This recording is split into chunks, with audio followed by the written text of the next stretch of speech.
Just so the board knows, the data sets are, we'll put on the drive, so you're gonna have to pull it from from the Google Drive. You can look up Yeah. it, but. Yeah. I'm gonna, still wheeling in my head like what's gonna be the best format to do it. We're gonna do the line, we're gonna do it here, we'll move these tables off. Oh, okay, you wanna do, okay. Because some people don't wanna go out in the hot weather. Yeah, that's the one thing I wonder, how long it's gonna be. Yeah. Godfrey, I don't know, Godfrey, you know, he has issues with the time. Yeah, that should be. We just have to make sure we keep enough, folks have enough distance between each other. Yeah. Yeah, I think Where- moving these tables is gives Yeah, them more. where I typically would do it, we would stand shoulder to shoulder. It's not a socially distant activity. It's 9:30, well, that was the plan, I don't know now what, I Yeah. think we're gonna be at 10 o'clock. I'd probably push it a little bit further. Yeah, we gotta make sure we are very comfortable with the data we're gonna talk to this morning.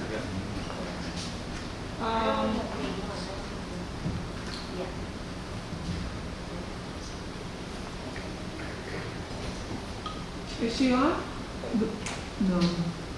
Who's the third person on the screen?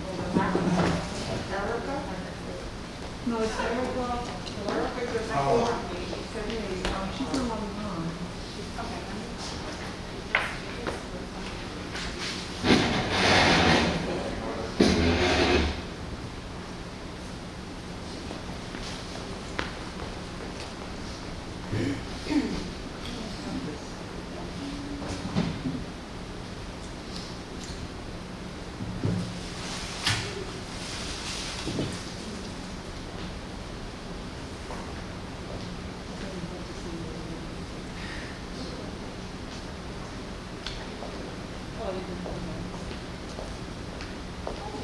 You're good?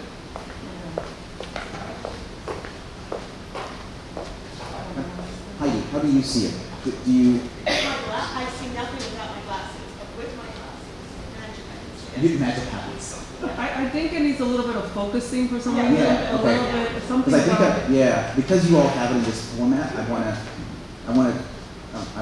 do the learning through this format so that when you all engage it, you all know what to do, how to pay attention to it. You see how we replicated that too?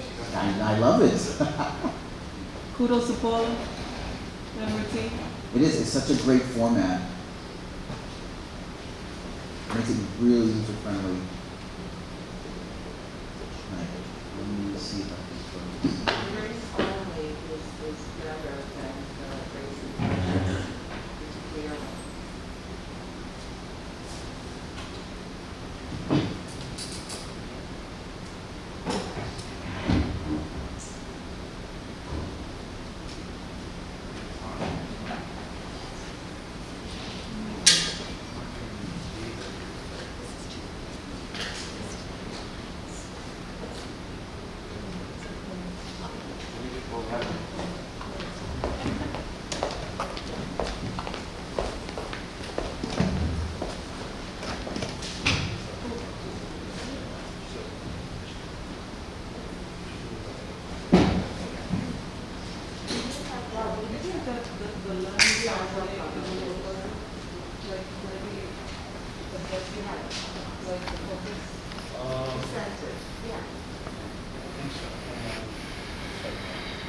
Yeah, I think the lens would be on the LCD.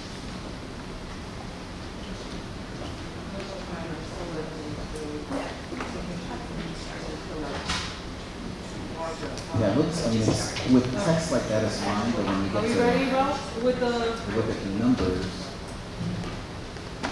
you see, when you see enrollment, risk index, they look a little fuzzy. This is like, it could be me, but I mean, they're fine, but oh, on this side, right? Whoop. I know, you warned me.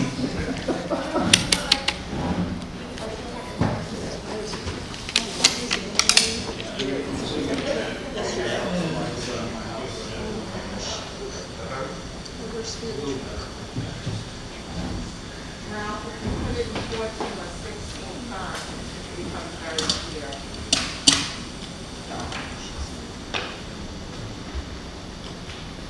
All right, is that better, Barbara? Can you see that? Okay. You emailed these to us Okay. also, Alex, right? Didn't someone have emailed you? I emailed them to everybody. I Okay, didn't yeah, I post think it that- because their number's less think- than 10. There, yeah, Because of that's purple. pretty clear. Yeah, that works. That's much Because of better. purple. This is Zoom. Oh, I'm okay. concerned about, like, you know. Oh, okay, great. making a Thank public you. meeting Because we have numbers of 3. So, So it's still the connection that one? Got it. It's good now. but I'm It's not good. Yeah. publishing that. No. Only you have one.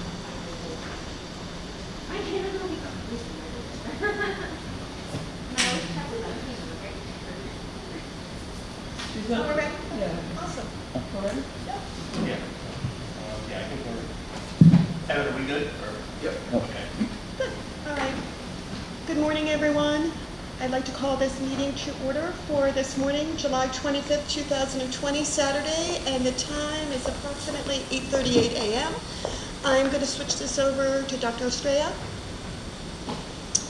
Good morning, everyone. Thank you for being here today. I'm really excited about day 2 of designing our equity lens with Dr. Fergus. Today is going to be grounded on really looking at our district data and utilizing some of the context of what we learned yesterday to apply to some of the current realities that exist within our district and start having the conversation potentially of what are some of the underlining systematic structures that might be leading to some of these outcomes. This will segue the conversation to thinking about what are some of the things that we need to start thinking about to shift practices to address some of the disproportionality that might be present in certain subgroups within our community. So with that, I'm going to turn it over to Dr. Fergus. All right, good morning, everyone. So good to see you all. I think I'm going to stay here for a little while, especially given, because we're going to go through data and just, I love sort of really sort of chewing on and really grappling through this stuff with folks. And I think it's, again, it's about where we started yesterday in terms of doing some level of excavation regarding what is the idea of educational equity that we maintain, where does it come from for us, and today we want to ground ourselves in the current context of what are some of the symptoms that are showing up for us here in our Norwalk Public Schools as an additional point of reference that we want to use to add to how we are defining our equity lens. And we're going to expend a little bit of energy today also doing, what does it mean for us to not only sort of talk about sort of our educational equity definition that considers what are some of the structural pieces of work that we've got to do, but also what are the areas of belief. And so some of that is I'm going to do an activity from my book to help us, what I always call just dipping our toe even further into the pool in the levels of conversation that we need to have around the beliefs that we maintain. So, and I like doing these activities because there's nothing like something experiential to help us sort of do our own sort of level of excavation around our own personal lived experiences and how that helps to inform our thinking. So we're going to do that, and then by the end of our time, the intention is we're going to revisit the top 5 that you all outlined yesterday. I already put it into a 1-page document. And then on the back side, I'm going to have you all adding more stuff to it, right? And I'm going to hand that out later in our time this morning. So I always like to revisit the contract from the vantage point of not only sort of reminding us what the contract is, but also asking us, how did we do yesterday with the contract, right? Did we push our growing edge? Did we keep in mind what's in it for us? Did we pay attention to our points of discomfort, right? Did we listen to each other's truths, share each other's truths? How do we feel we did with our contract yesterday? Feel good? I see some head nods. Yeah? All right. I'll take that. I'll take that as a good plus, right? Because it's, again, as you all know, and you all have been having these conversations for a while, it's not an easy endeavor to sit into a ongoing societal concern, right? That that as a society we've been trying to really find a way of tackling, and to be comfortable enough to be uncomfortable through this. I always say it's good to applaud ourselves around that. I always want to remind us we're staying within our assumptions. We're all well-intentioned and good people, right? We don't have all the answers, but as a collective, we bring a lot of set of experiences and knowledge base, right? And also that there's always inherent risks, right, that are going to emerge, especially when we're talking about, and as somebody brought it up yesterday, that there is a understanding that there's been a sort of a framing of a status quo within Norwalk Public Schools, and the risk in sort of challenging that is that it's going to ruffle feathers, right? There's going to create a level of disequilibrium for folks, right? And but that disequilibrium that may emerge is actually, you're pushing people into a zone of proximal development, right? And as board members and as NPS staff, right, that is our charge. We are here to constantly expand the development of our children and where they need to go and how they are going to inherit what we are doing within the context of our society. So, with that said, I'm going to skip this because I want to jump right into the data. So, I'm going to give a little bit of context. So, the work, and I kind of hinted at it yesterday, I started doing this work around disproportionality back in 2004. I had a contract with the State Education Department of New York to work with every district that they cited for disproportionality in special education and suspension. And through that contract, I ended up developing this root cause analysis process for how school districts identify, plan, implement, and progress monitor the ways in which they are addressing the systematic nature of disproportionality existing. Root cause is nothing that it's nothing new, right? It comes from, I always struggle saying this word as an English language learner, but I always make myself say it. It comes from epidemiology, from that field, right? So epidemiology really sort of has been in the forefront in terms of constructing this notion of root cause.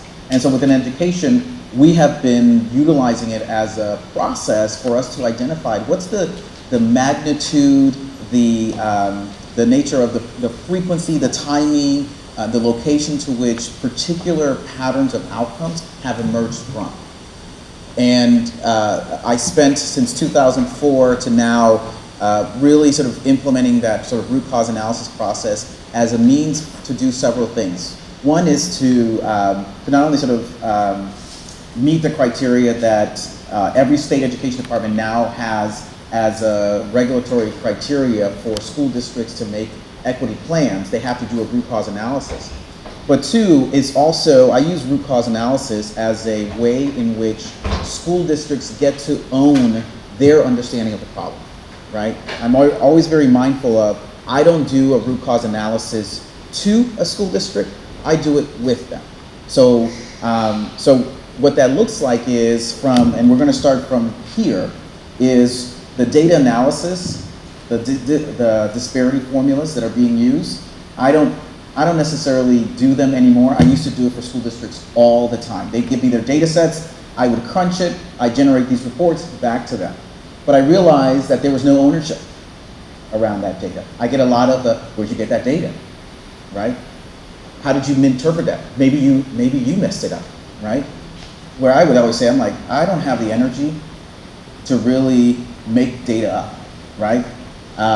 So I've really changed my orientation over the last 10 years to really help to promote how school districts from the beginning are really owning the nature of how they are understanding the root cause process, but also understanding, identifying the problem, being able to design the way in which they're going to make change and the way in which they progress monitor.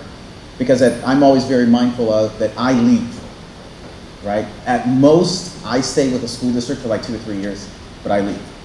because there has to be a level to which a school district owns it, names it, feeds it into their mission and vision, builds it in as part of their operational structures. That's how you know they actually are embodying what it means for them to be an equitable institution. So this root cause process, which will be, I'll be working with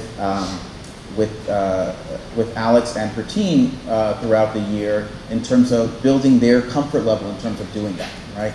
And so it makes sense for, and actually I probably want to say this may be one of the first few times, or maybe 2 or 3 times that I've ever done this with board members. It's usually, you know, a school district team. So, I say that it's exciting to kind of sort of share this with board members and get your lane of thinking around this as well, but also knowing that you all are also getting your muscles built around what goes into sort of making sense of these patterns of disparity. So, just in general, the root cause process, which, by the way, I think I mentioned already, you know, as a researcher and working with a lot of researchers throughout the country, we've been pushing the feds, particularly those in the Office of Special Education programs, to really insist on root cause being a process that's built into some of the regulatory requirements for state education departments. And I have to say that after a lot of pushes and presentations for like a decade, we finally got in the Every Student Succeeds Act, root cause is built in there as a requirement that state education departments have to do to identify a problem, which you would think, you know, I would say sort of the way in which we've been approaching school reform for years prior to that was, oh, here's a good idea, let's just make everybody do it. But not every good idea is going to necessarily fit for every school district, right? And part of us to arrive at the place where we understand what is right for us is we've got to actually know the nature of the problem, right? And root cause provides us sort of a process for every school district to go through that. So, ESCA 2015 reauthorization has it in there, as well as the IDEA as part of its new regulatory element around disproportionality, put it in 2016, right? So this is a process that now is being funneled through from the federal level to states, and states are now insisting school districts that are cited for disproportionality that they have to do a root cause analysis, right?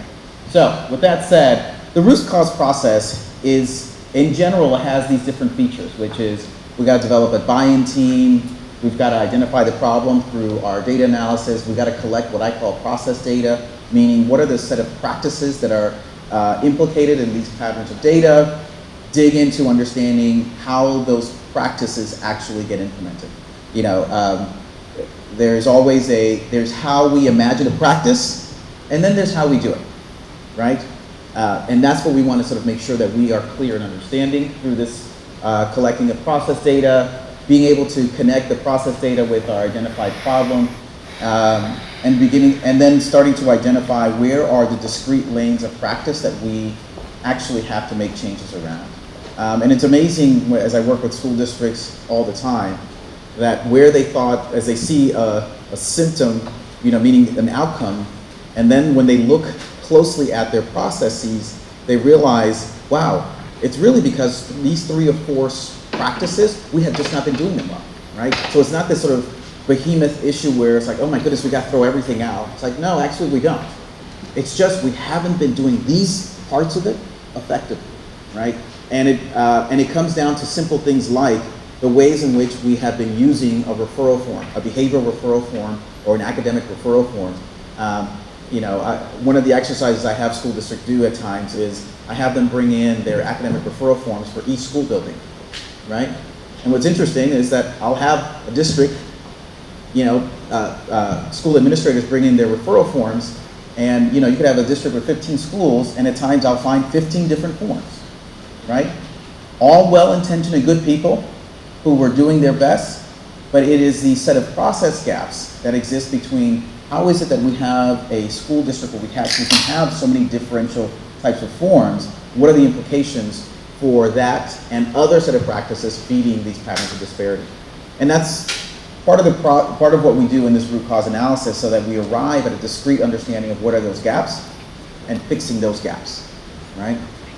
So, with that being said, we're starting here today with the data, right? So one of the things I always like to start with, I want to make sure I explain the 3 formulas that are used here. These 3 formulas, risk index, composition, and relative risk ratio, all help us to really understand what's the nature of opportunity that's being made available to our kiddos, all right? As you can see in the imagery, it's intentionally organized as a pie, right? I'm going to explain each formula to you. Typically I would actually have us practice it by hand. I give you some raw numbers and let you pull out your calculators, and folks have a good time until they get to the relative risk ratio, then they start hating me because it's a multi-step process, right? But I think it's fun. I teach my stats courses, my students, when we get to odds ratio and risk ratio, it's a good practice to know. But the intention around sort of making sure that we pay attention to all 3 is that they all give us a different perspective of how we understand opportunity. And you'll see it as we walk through your data, how they provide us a different sort of, almost like if you think of it as a perch that you're sitting on. Each one of them kind of gives you a different view. But they're all important for us to look at them collectively and not just singularly, all right? And it's going to be, as you look at each one, there's going to be an inclination to kind of want to look at one over another, right? And I'm going to keep reminding us, let's look at all 3, all right? So we are going to start with, risk index. And the way we're going to do it is, I'm going to pull up your data, all right? We're going to use your data as the sort of format that I'm going to use to explain each of the formulas. All right, so you all have this spreadsheet that it's been made available to you. And I have to say, again, thank you for folks who were involved in putting this together. You all did this like within a week, I think, because we talked, right? 2 weeks, yeah. Yeah, because we talked a couple weeks ago, yes. And it was great. We had a great Zoom meeting to really talk through the Excel spreadsheet that I have that has the entry points for the raw data, and then has the macros built in with the formulas. And then Alex also shared the format that the most recent school district, in New York City, where now New York City has now taken on this as part of their platform for how they're also providing data for all of their schools around understanding disproportionality. And so the way it's organized is you will see on your spreadsheet that over far left you'll see these raw numbers that reflect grade level spans, right, throughout the school district, right? And as well as other sort of subgroups that are existing in the schools.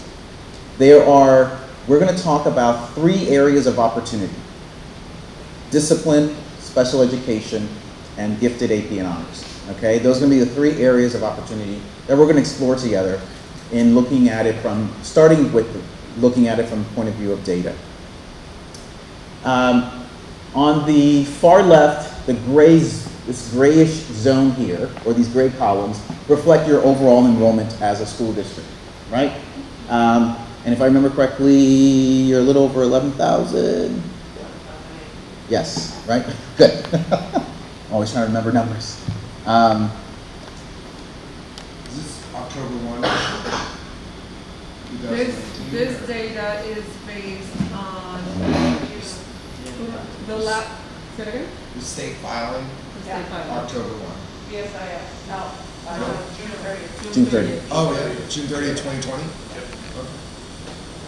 2020? And also, please post clarifying questions so that we make sure that we understand the point of reference this data is reflecting for us, right? So, so what you see here is the overall enrollment for the school district, right? Now we're going to go into the first area, the first formula, which is what it's called the risk index. So the idea of risk index is that it's telling us the percentage of a particular group that is represented in that specific category. This first category that we're going to talk through is going to be discipline, okay? Now, so what is this reflecting is, so if we go to this column here that says Asian students, right? So we see 0.6%, right? So that translates to, in terms of a risk index, it means that 0.6% of all Asian students in NPS have experienced some form of discipline. 0.6%, okay? Then we move over to black students. 7.8% of all black students in NPS have experienced some type of discipline. We go to Hispanic, Latinx. 3.6% of all Hispanic Latinx have experienced some type of discipline. White is 1.8%, and other is 2.3%. This risk index merely is only telling us the percentage of a group that is reflected in that particular practice area. All right? You with me? Makes sense, right? All right, so now obviously these percentages are drawn from these sets of, this line here of enrollment numbers, and then this second line here, which is all discipline, right? That helps us to calculate our risk index. Then we move over to composition index. So composition is actually where we are comparing two sets of indices to each other. And if you think about the terminology disproportionality, composition index reflects, mostly reflects this idea of proportional representation. Meaning, this first row here is the overall distribution of your school district. Meaning, in the Asian column, 4.6% of your students in your school district are Asian. 14.8% of students in your school district are black. 52.2% of your students in your school district are Hispanic Latinx. 25.5% are white. And 3% are other. In composition, we want to use the enrollment as our benchmark to which we are comparing or identifying whether there's proportional representation. Meaning, all things being equal, there should be proportional representation in these areas of school practice. So we are looking, again, we continue to look in discipline. And what we want to do is we want to compare these two percentages, right? So 0.7% reflects of all students who've experienced discipline, 0.7% of them have been Asian. And we want to compare this 0.7 to this 4.6. We want to be around 5 to 10 percentage points from the overall enrollment, to give us a little bit of sort of understanding of what's the range of proportional representation. We move over to black. 32% of all students that experience discipline have been black. So we want to compare that 32 to the 4.8. What do you all see when you look at the 14.8 compared to the 32? Is that or is that not proportional? I see some shaking of heads. Okay, so it's a no, right? So there isn't proportional representation when it comes to discipline regarding black students, right? There's actually what we would, in terms of terminology, would say that they are overrepresented in discipline. We move over to Hispanic Latinx. 52.5% of all students experience discipline are Hispanic Latinx, compared to 52.2%. Here we would say that they are proportional, all right? We move over to white. They are 12.9% of all students experience discipline, compared to 25.5% of the enrollment. Here we would say that they are over or underrepresented? Underrepresented, right? And then we move over to other.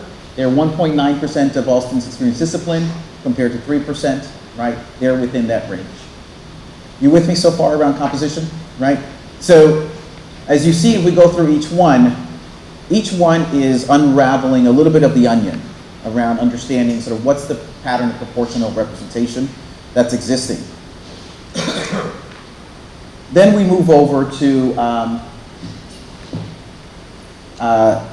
relative risk ratio. So relative risk ratio provides us an opportunity to understand, given the pattern of what's transpired, what is the likelihood or chance that this is happening for particular subgroups, okay?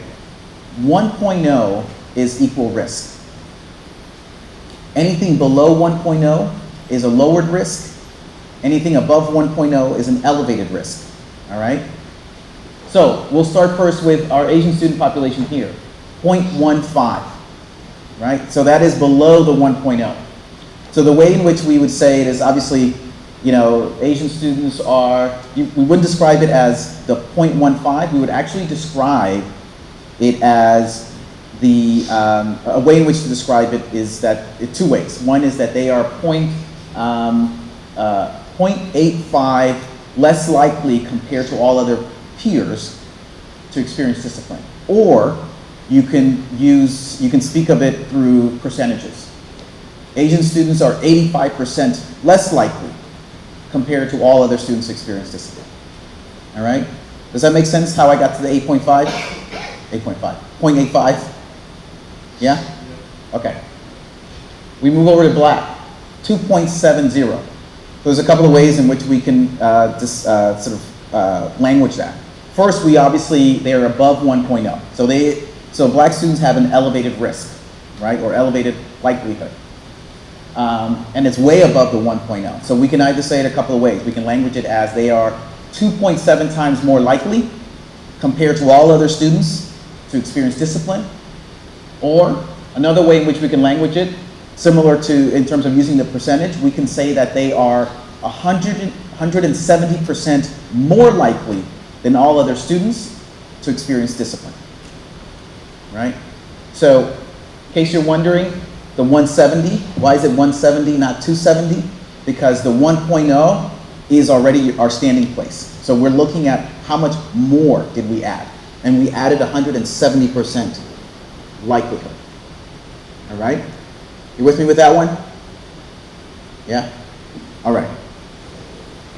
Hispanic students, they're 1.01. So they are what? They're proportional. They actually have the appropriate, they have equal risk compared to everyone else, right? To experience discipline.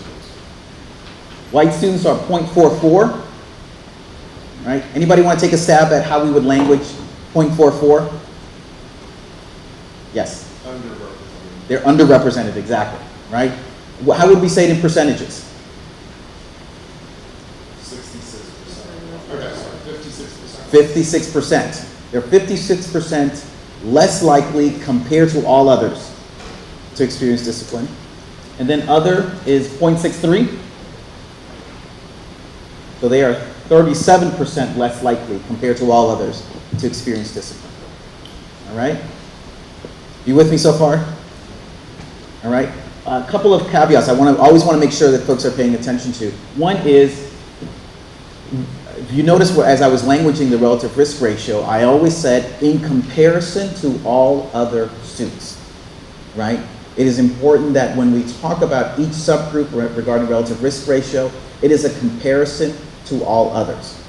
Why? Because the calculation is looking at the nature of the enrollment pattern, and in this instance, discipline rates as it intersects across the groups.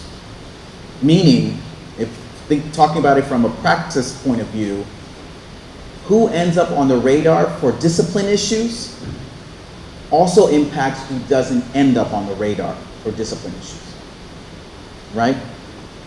So that's why that's part I constantly emphasize, particularly when we're talking about relative risk ratio, that we always have to use a language of comparison, all right? So you with me so far? All right, so so you notice there's a couple of rows when it comes to discipline. There's all discipline, then there's in-school suspension, then there's out-of-school suspension. All right? And so as we know that those are different forms of consequences that have been outlined in terms of our discipline structures. And so as you can see, again, the same calculations are used to help us understand each grouping. Right? So here the risk index is telling us the percentage of a group that's experiencing something. Composition index, right? So if we look at in-school suspension, we want to compare Asian students 1% to their 4.6. We want to compare black students 29.1% to their 14.8. right? And so forth. Here we have relative risk ratio, again, that is of in-school suspension. I'm going to give you all a moment to just look at the two rows for in-school suspension and out-of-school suspensions. And let's sort of practice getting comfortable languaging out loud. What is it, these numbers? How do we actually say these numbers? And then we can talk about doing a little bit of interpretation. Anybody want to take a stab at languaging a set of numbers or a number that stands out for them? Yes, Barbara. I noticed that the Black students are experiencing out of school suspension at a 100% higher rate than in-school suspension. Gotcha. You're talking about these two set of numbers, right? Right, When we talk about learning loss, out of school suspension means you're not in the seat to learn, which thank you for pointing that out last year. Can we speak to the mic so we make sure the recording is clear and I can't hear? Sorry. I'm sorry. I just, Frank Costanzo had very carefully walked us through last year what it means for our students when an out-of-school suspension creates learning loss because they aren't in the building to learn. And I notice that you are 100% more likely to be suspended out of school if you're a Black student with this data. Right, exactly.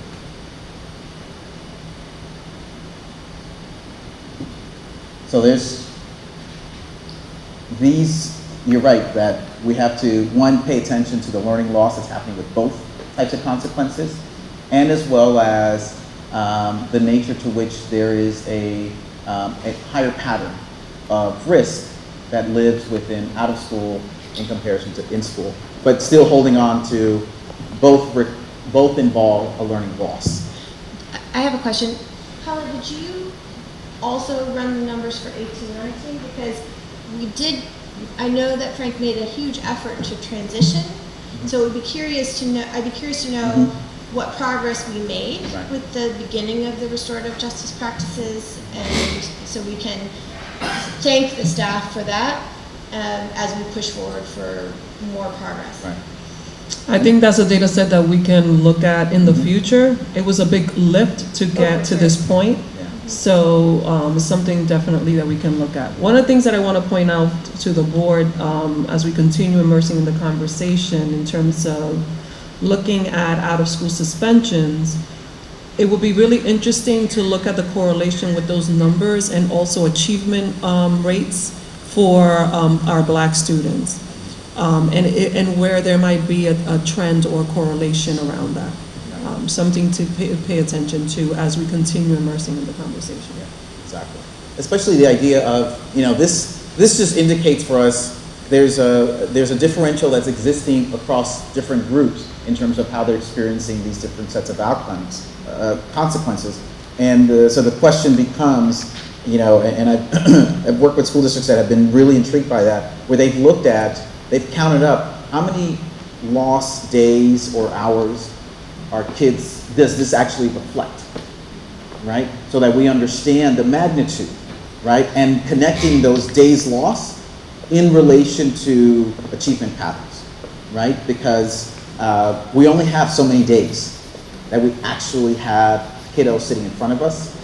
And what happens when we have a disproportionate patterns where kids are missing more than 10% of what we call seat time. Right. What also would be really interesting to look at as we can continue to immerse in the conversation is looking at the cohort of students that fall under that 3.04 relative risk index and looking at their achievement over time as a result, especially for those kids that have recidivist rates of suspension. And looking at what happens to their learning experiences. It's another component that we can engage in a deeper dive as we continue to immerse in the dialogue.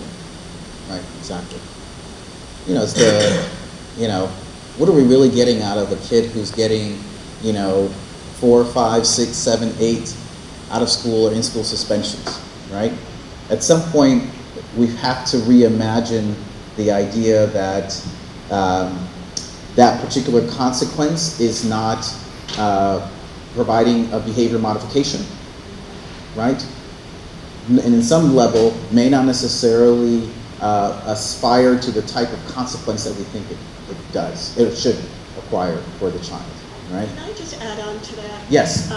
Other than looking at the numbers, which is obviously very important, the data, the social emotional well-being of our students. So you look at these numbers, but if you have in-school, out-of-school suspension, they're missing that key component as well, that social and emotional interaction on a daily basis. Yeah, I exactly. think taking that into consideration as well. Yeah, and that's why I'm excited by the project that we're going to do in terms of being able to talk to youth, right, and hearing their vantage point of, we design school in a particular way, but asking kiddos the question, how does school land for them, right? How is it that they necessarily experience it? Because again, we're all well-intentioned and good people, but it may not necessarily land the way in which we imagine it, right? And it's important for us to really take a moment and take that stock of how is it necessarily how do they, experience sort of the social emotional realities of the ways in which we do our behavioral supports, right? I always say, discipline is the tail end of how we respond to students' misbehavior, but there's a whole mess of other stuff that is part of our behavioral support framework that is much more important, and we have to adequately understand how well is that happening in relation to also sort of how discipline fits within all of it. And what is the effect long-term? Yeah, exactly. I think to your point, I'm sorry. No, it's fine. I think to your point, Heidi, one of the things that will become really helpful as we continue to immerse in this conversation is really taking that population of students and engaging in a case study. We've done this before, where we look at the students that have been engaged in this recidivist pattern of suspensions, and then look really deeply at what are the underlying circumstances that have led to that current reality, and what are the things that we as a system need to learn around that and shift, while also mitigating some of the unintended consequences, like the social emotional well-being of the child, but also the ability of that child to excel academically because they're already missing out in so much of their learning experience. And how, the kid who misbehaved still has the opportunity to end up in that gifted class or in that honors class, right? Mike? Yeah, I was just going to say, so we're looking at race, and you address some of this, in your book, but obviously this could be just causal, just like, the famous study, Coca-Cola caused polio. Well, it was the heat and summer activities that caused polio, but people also drink Coke. And so, while it does look like there's some pretty awful disproportionality in terms of discipline, black students versus other races, could there not be other factors? Income, I don't know, family structure, I don't know. Yeah, well, and that's why it's important, we're going to look at, there's other variables we're going to look at as well, where we do the same analysis, which is we did it by race, language status, economically disadvantaged status, and gender, right? But I always say, because we want to be attentive to reconciling, how these patterns are help us decide on exploring the wellness of what we've designed and how well we do it, knowing that kids are going to show up as they show up, and the hard question that we're going to struggle with is, what's the degree of flexibility or nimbleness that lives within our practice that lends itself for the types of supports that kiddos need, right? So a range of kids are going to show up to our schools with a whole host of sort of baggage, right? And it's a degree to which that as educators, right, do we have enough in our toolkit to know how do we sort of methodically sort of support the healthy development of our youth. And so that's why it's going to be important that the work that we're going to do with Alex and her team really extrapolates that particular attention, because we get who we get, right? We're not, parents aren't keeping sort of other kids at home, right? They're sending us the best kids that they got, and it's a degree to us as educators, how are we sort of, how well do we understand sort of what we are providing? Yeah, just one final thought. Sorry, I keep thinking No, of it's these things okay. as we go along. But also behaviorally, if the student is out in suspension, in school, out of school, that angst of feeling as if they're losing quality instruction time. Right. So that is a whole other realm where Yeah. behavioral issues might come about. And that happens with students and adults. You feel as if you're missing out on something, and quality instructional time is huge. Yeah. So I think that behavioral part, I think we have to look at as well, and that will happen if they're missing instructional time. Yeah, exactly. It is. And we have to kind of really dig at all this stuff. Like, one of the school districts, we're finishing our equity audit report. We were examining their ladder of consequences, right? They have chewing gum and fighting on the same consequence line. You can get the same consequence for chewing gum and fighting, right? And it's those types of practice pieces that makes it really problematic, right? Because it's and I know that, educators, they're doing their best, but we also want to mitigate that we're not treating chewing gum at the same level that we're treating fighting, right? In the same way, I also think that cultural norms are different for different people, and based on their experiences, their backgrounds, and their beliefs. And I think one of the things that we have to put at the forefront is what I might find disrespectful, you might not, right? And I think sometimes adults become very punitive towards children's approach to certain aspects of what people find not okay in their cultural realm, but might be okay in theirs. And a lot of times children are penalized for things that are culturally normal in their circle and not the circles of the adults that they're surrounded by. And when you have organizations that don't look like the children that they're serving, we have to be very cognizant of that, and that's where cultural awareness plays a big role. Because chewing gum is one simple example, but rolling your eyes or showing certain physical gestures might appear to be disrespectful to someone, which in some cultures might be perfectly normal or a normal form of expression. So even being cognizant about how we systematize some of those pieces become crucial, because a lot of times certain populations of students are being held accountable to something that is culturally normal for them, but not for others. And we have to be sensitive to that as well. I've also found, for students, who are newly arriving, what happens as a result of disciplining, it's almost as if you're suppressing their cultural norms. It's a reminder that this norm isn't accepted here, and the way it's received is suppressing the norms that they're accustomed to that help them really adjust to different type of new situations that they encounter. And it's the unintended consequence of being so consistent in approach for how you look to set expectations for learning in your classroom. So cultural awareness is significant. I had a school district once where I remember the high school, they were tackling discipline, and one of the cultural practices that was expected to occur in the school was that kids were expected to call teachers Mr. or Miss, right? And after they started instituting the practice, they were noticing that a lot of their L's were getting disciplined for not saying Mr. or Miss. But what the kids were saying was maestro, maestra, right? That was their cultural frame of how they were translating the notion of Mr. or Miss, right? They were just respectfully calling you teacher, right?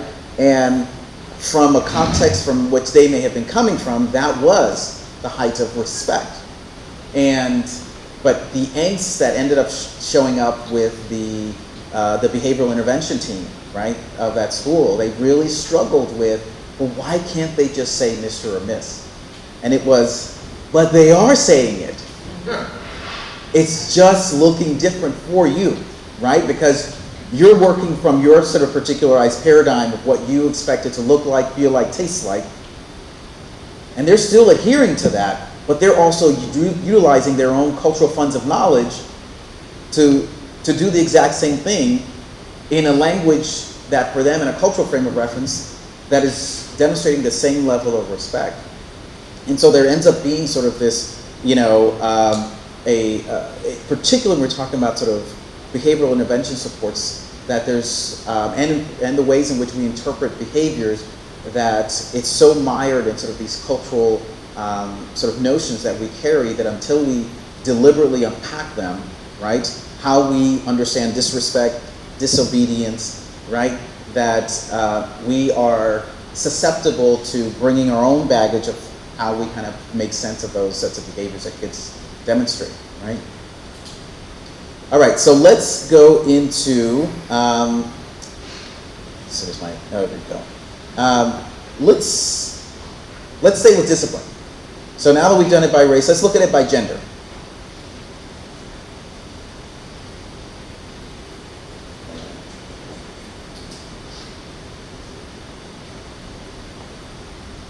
So here's by gender, male, female, dichotomous variable that's existing in our data sets. So again, we have our risk index, it's telling us the percentage of that group that's existing in there.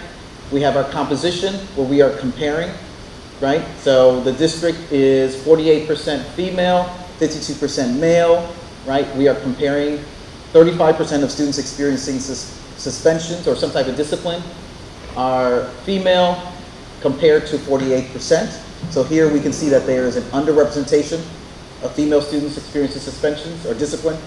64.9% compared to 52%. We have an overrepresentation, right? And then we get over here to relative risk ratio. Female students are 0.58. How would we translate that in terms of percentages? 42% less. Yes, 42% less likely. And then male students, they are 1.71. How would we say this percentage-wise? 71% more likely. All right? So this adds to our conversation. So we started with race, but there's a differential pattern of outcomes of discipline that's happening for particular groups here in your school district. Of particular attention is your black students, correct? Now we have our male students who we're adding to as a point of reference to understand what's happening within the context of our discipline practices. Next, we are going to move to our English language learners.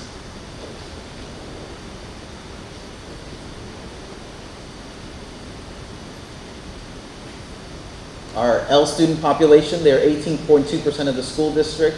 They represent about 20% of students experiencing discipline. You're about proportional here, and similarly situated with your non-L students, right? So here, L students are 1.14 risk ratio, so they're about 14% more likely compared to non-L students, right? That is really a minuscule sort of elevated risk.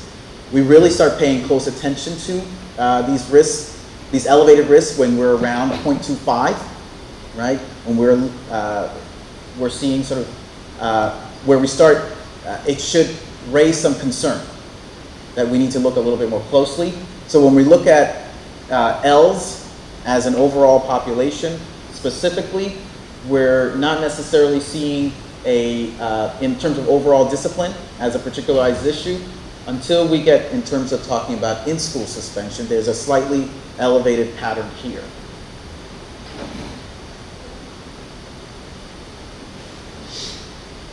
Would that be because of the type of infraction, potentially? So, and that's part of the inquiry that we'd want to do, right? We want to understand, well, wait a second. Are there particular types of infractions that our L students may be experiencing in terms of in-school suspension. Same thing with our male students, same things with our black students, right? And the last category, economically disadvantaged.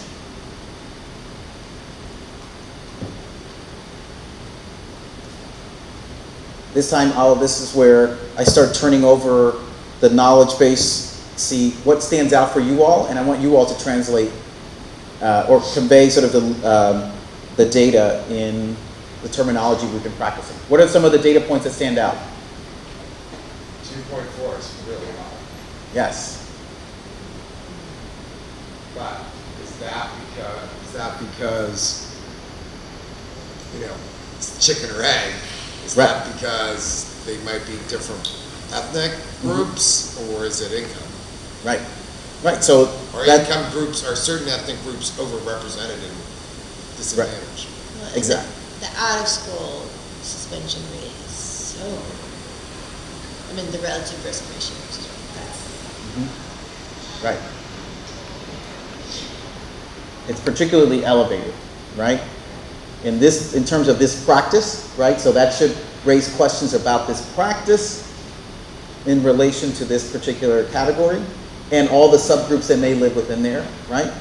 Also, a point of reference as we talk about economic disadvantage and non-economic disadvantage is, and I know that this is a point of reference that we're going to have to tackle, is the degree to which race and economically disadvantage intersect each other, right? As in terms of how the discipline practices are doled out, the types of infractions that are occurring, right? And asking ourselves, and I'm going to sort of push us into the zone of proximal development around this, is asking the hard question around, within the texture of how discipline occurs, are there notions of economically disadvantaged sitting in educators' imagination and/or race, right? Because just as we all were talking before, the manner in which we imagine sort of cultural practices, what are the points of lenses that are used to make sense of that, right? Is it, it's the economic disadvantage lens? Is it a race lens? Is it a gendered lens that is being used there?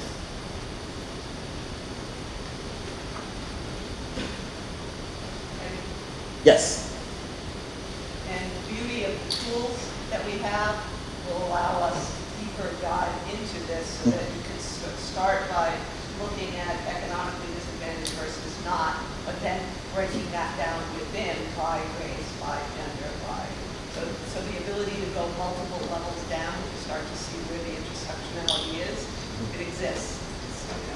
It's going to take a little work, but with this as a starting point, what we really want to be able to do is then just turn off filters and say, show me the numbers of the economically disadvantaged Hispanic children versus the black children versus the white, and see how those numbers change. And that will answer some of your questions, Mike, that you're referring to. What are the underlying conditions of that macro level or meso level economic disadvantage and and same with the others. So if you start by looking at the race and then breaking it down within the race of the different other subgroups. So, Because it allows us to tease out, particularly because economic disadvantage is one of those categories that we have to be mindful of how it lives in sort of the imagination of educators, but also sort of what it necessarily reflects as a variable, right? It is a proxy that we are using within education to identify income status, right? And we know it's their eligibility around free and reduced lunch status.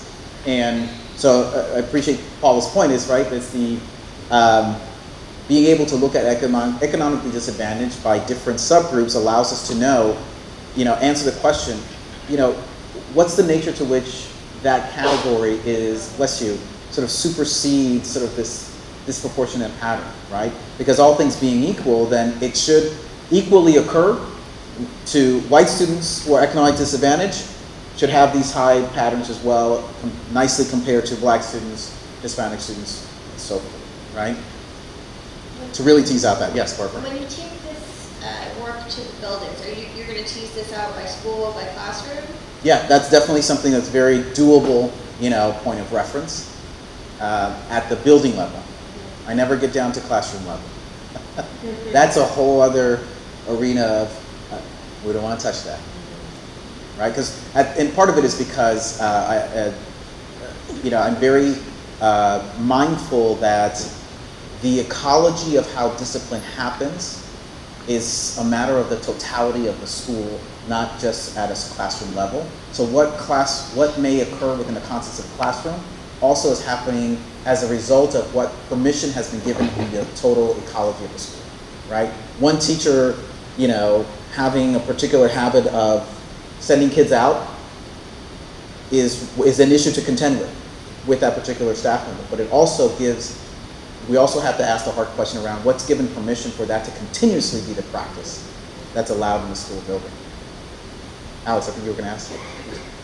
I was just going to say that one of the things that we can do is look at cohorts of students within the system at large and look at what are the patterns and trends within that cohort that might be steering the particular outcomes that we see, and then think about the systematic practices that are in place in the ecology of the school within itself, but stemming to the bigger scope of the district at large, that might be leading to those underlying disproportionate numbers that we see. And one of the things that we might want to do, especially with kids that are showing recidivist patterns, looking at those children very carefully to see what is it within our system that we need to do better to ensure their success.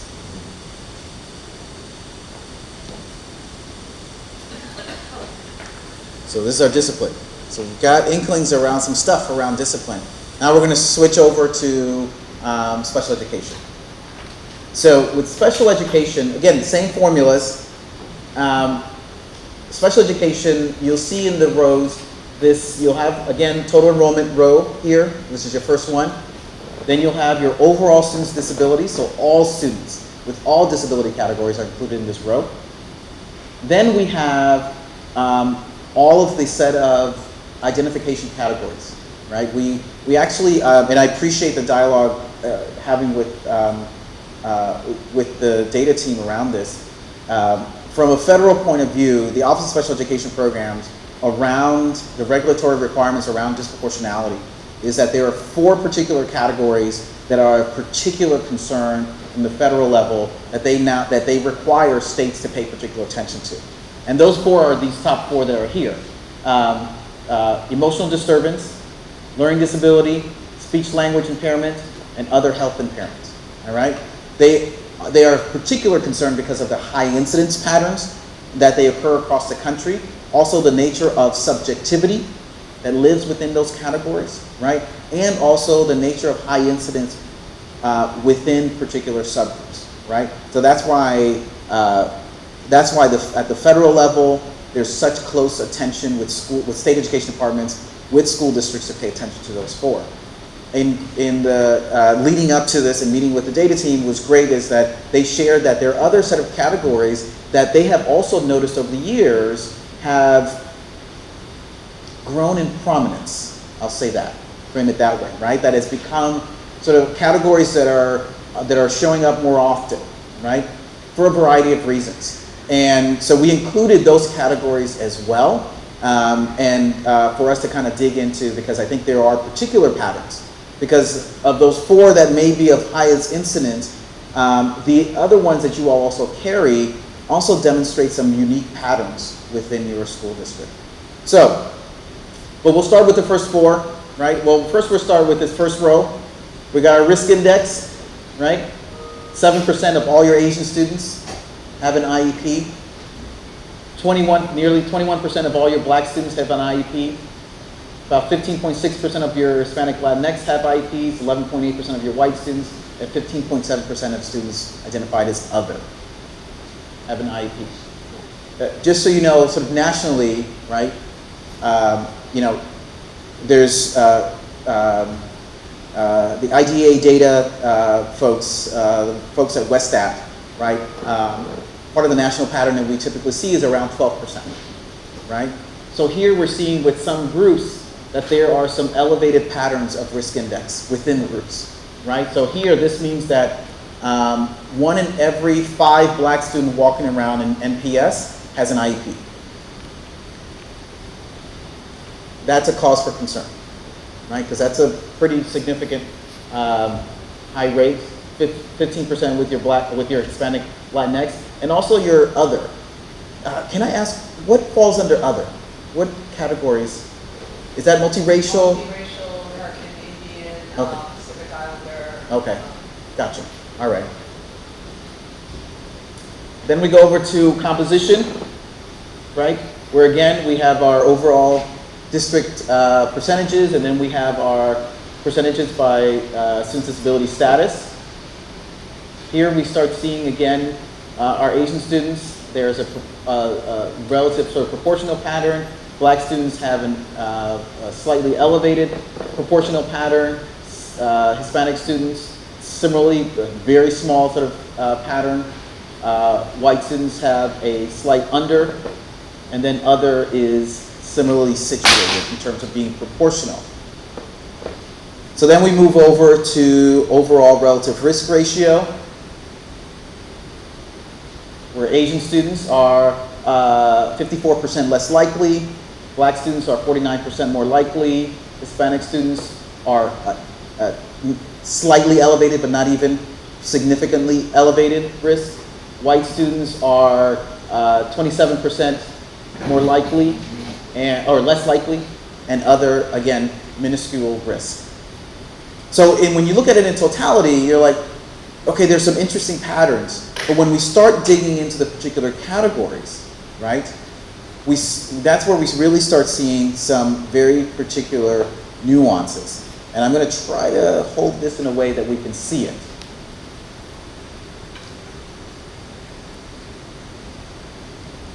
So if we look at our specific categories, we will see that for certain groups, there are some categories that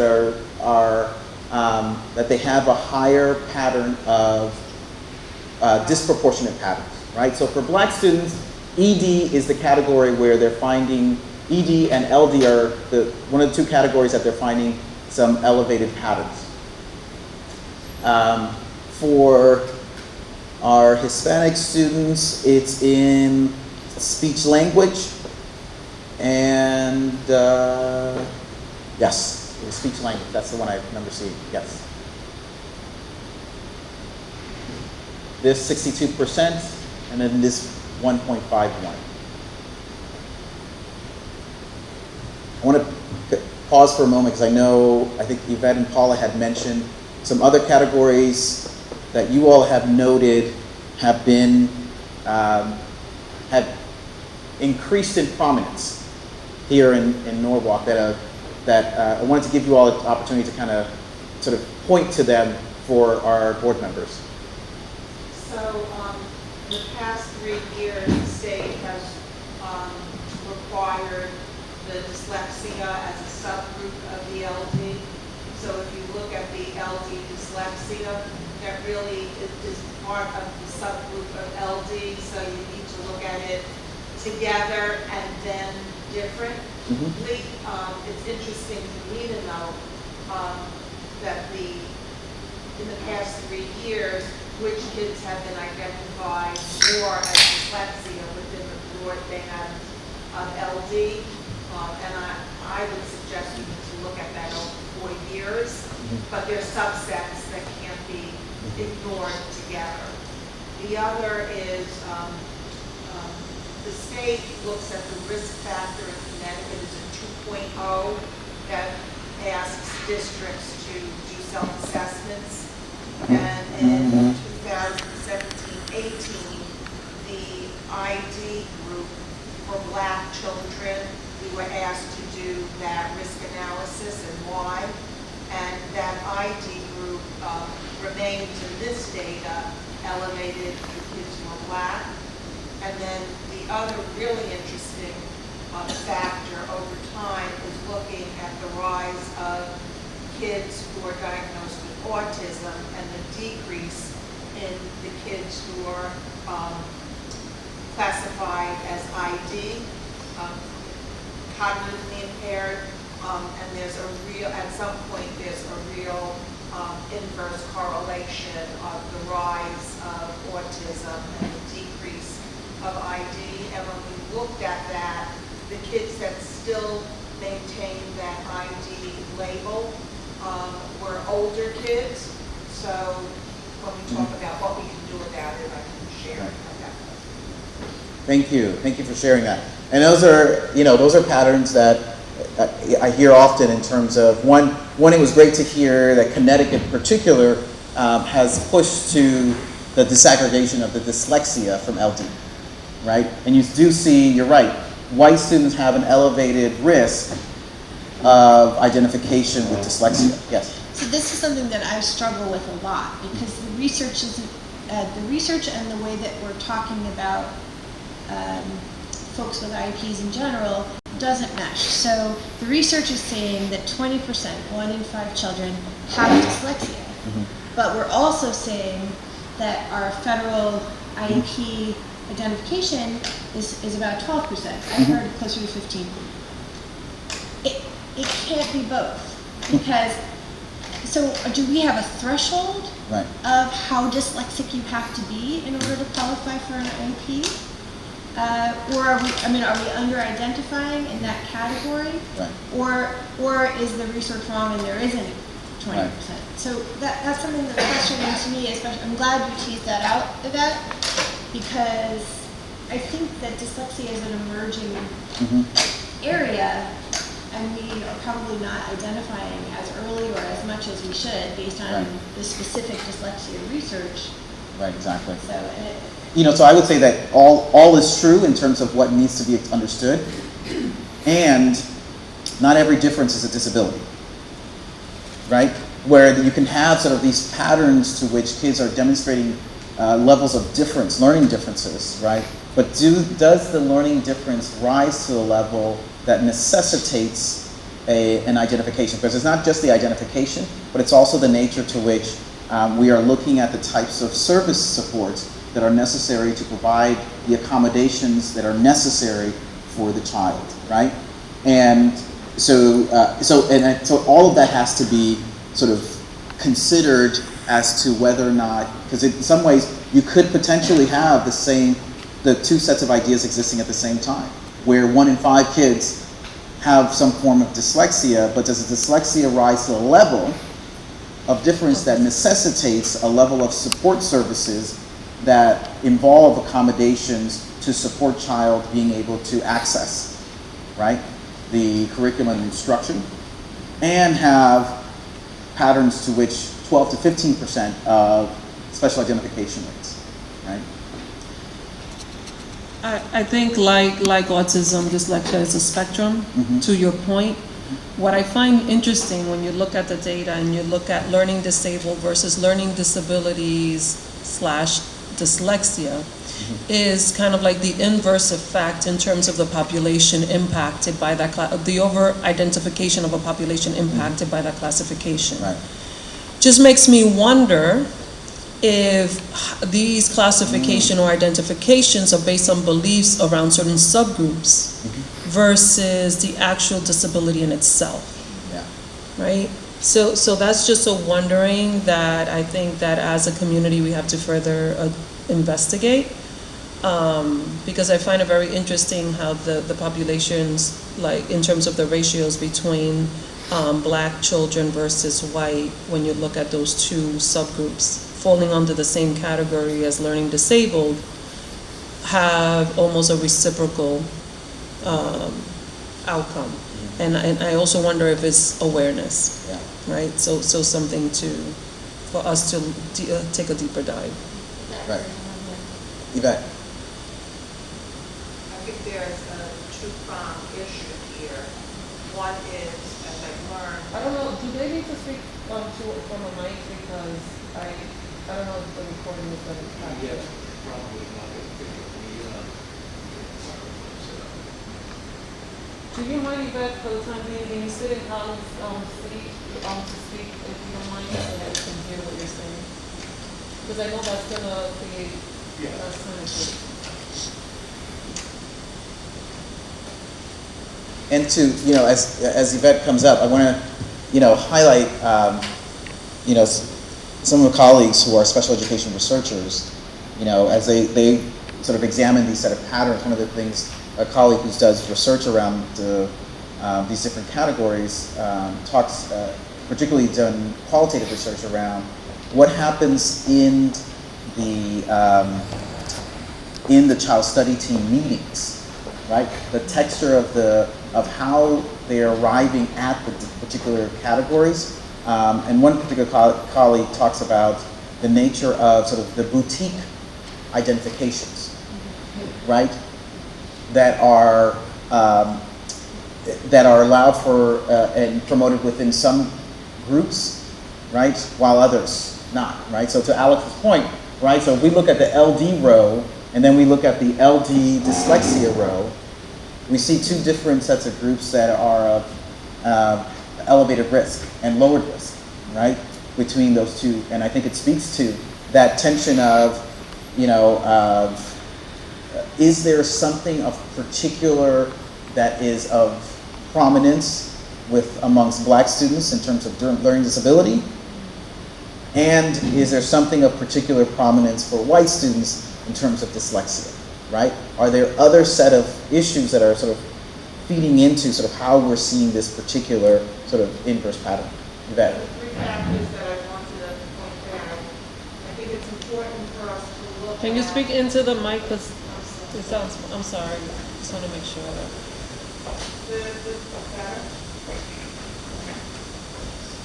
I think you have to speak like really close in. Hello, hello? Is it on? So the three factors I think that we really need to dig into in this particular area is one, looking longitudinally at the dyslexia classification, because as I said, it's fairly recent that it's been added. The second is as we build capacity to better assess and identify, and we've invested very heavily in that in the past 2 years, what's been the change over time? And then the third, and how is that impacting the decision-making at the IEP conference table for the teams? And then the third is, what is the advocacy of our families with regard to their knowledge base in raising that question as an equal partner at the table? So it's a really complex, triangulated problem-solving approach. Exactly. And that's what, that's the stuff that I love around the root cause that allows us to really get into that sort of textured understanding for us to make sense of these patterns. Because this is indicating for us that there's something going on here, right? And there's not only something going on, but it's something of particular that's happening for very specific sets of groups of kiddos. So I'm going to jump over to gender, looking at the same data by gender, right? So again, here we have 11% of female students have IEPs, 18.5% of male students have IEPs, right? So here we're starting to already see that there's a bit of an elevated pattern among male students. We look at proportional patterns. We see that female students are underrepresented, male students are overrepresented. And then when we look at relative risk overall in terms of disability categories, that male students have an elevated risk compared to female students, right? And then when we start looking at our particular set of categories, and I think we've already started pointing at some particular ones that are of specific interest, again, our ED, our speech language, other health impairments, our autism, right? So if we go all the way across here, look at this proportional representation here compared to the overall enrollment, right? Where male students are, if I remember correctly, they're 52% of the school district, they're 86% of students identified with autism. that is a huge overrepresentation of male students, right? Either there's something very specific about boys, or there's some confluence between the identification process, which we know, particularly around that category, also involves external set of actors that are also involved in that process, right? And it's important to note the under-identification of females. Yes. Not just over-identification of boys. But how do we lose sight of girls, right? Because our criteria are Right. incomplete and involved. Yeah, and it leads to sort of this particular sort of pattern of risk ratio. That's real high. That is really low. That's almost not even existent, right? And exactly, nationally, right? And again, if we keep going down, we look at our dyslexia pattern. Where is it? Oh, there it is, right? We see again sort of a slightly elevated pattern.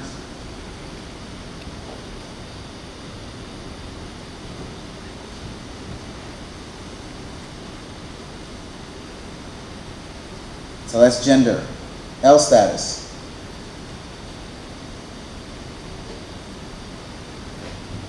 So our L students, we see here a slight elevated proportional representation. We see their elevated risk there compared to their non-L peers.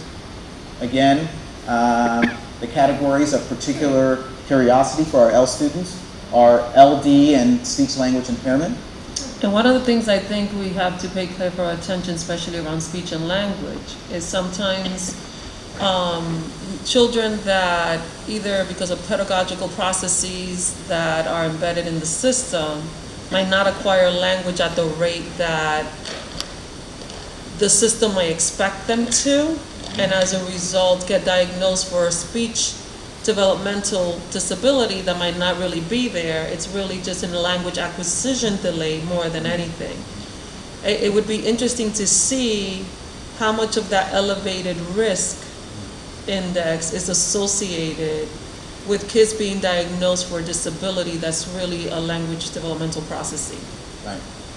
Because it always gives me a red, like my bulbs turn on when I see L specifically being identified as speech and language impaired, because of the fact that also coupled with that they're learning a second language, and a lot of the structures embedded to build language proficiency impact the speed in which it happens, but it doesn't necessarily mean the child has a disability. Right. So not every difference is a disability. Correct. You know? So, I mean, you can see it here with this overall 20% of all L students walking around the school district have an IEP, 1 in every 5, right? That's particularly elevated. And if you look at the raw numbers, you have 448 Ls out of the 2,100, and the majority of them, 300 of them, are within these two categories.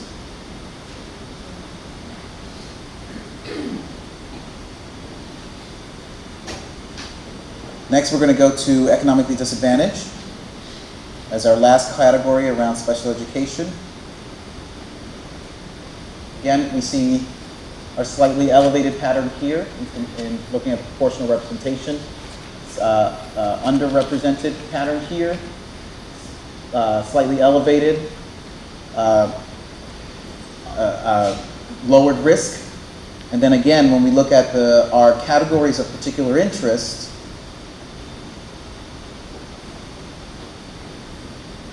we see sort of a variation of sort of where our economically disadvantaged are existing. Again, a little bit within our ED and our LD. And I'm interested around intellectually disabled, yeah, that's the other category. Yeah. The other thing that I just wanted to point out, if you look at some of the slides on TBI, We can hear you.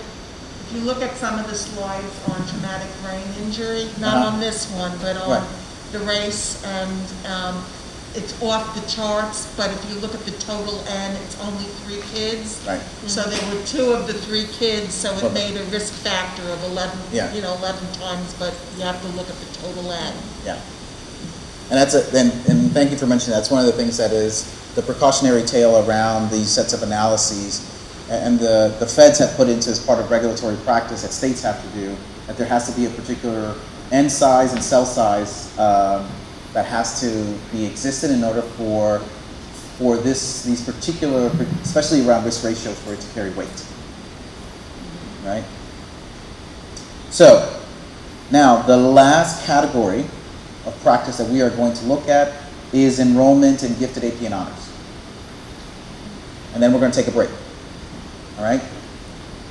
So, again, the data is organized in the exact same way. So this is by race ethnicity.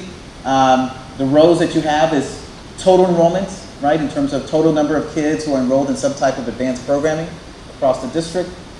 Then you have it broken down by different sort of what lives in K to 6, and then what kids living in honors, kids living in AP. So as we walk across, we look at our risk index, right? A particular concern is that 42% of your Asian students, of all your Asian students in the school district, are enrolled in some type of advanced program. We go back to the raw numbers. When I saw that 42, I was like, whoa. So out of the 540, 229 are enrolled in some type of advanced program. Right there, this is beginning to I guess, my spidey sense are tingling, right? Because we start seeing sort of these elevated patterns here, both for our Asian students and our white students. Total enrollment of 3,000, 1,300 are enrolled in some type of advanced programming. Black and Hispanic students are hovering around 21% and 22%. When we look at composition, we start seeing these patterns of slightly underrepresented, overrepresented. And then when we get to the relative risk ratio, these risk ratios make sense why there would be patterns of less likelihood and why certain groups have an elevated likelihood. And if we look across, when we look at K6, going to honors, going to AP, for various groups, those patterns hold steady.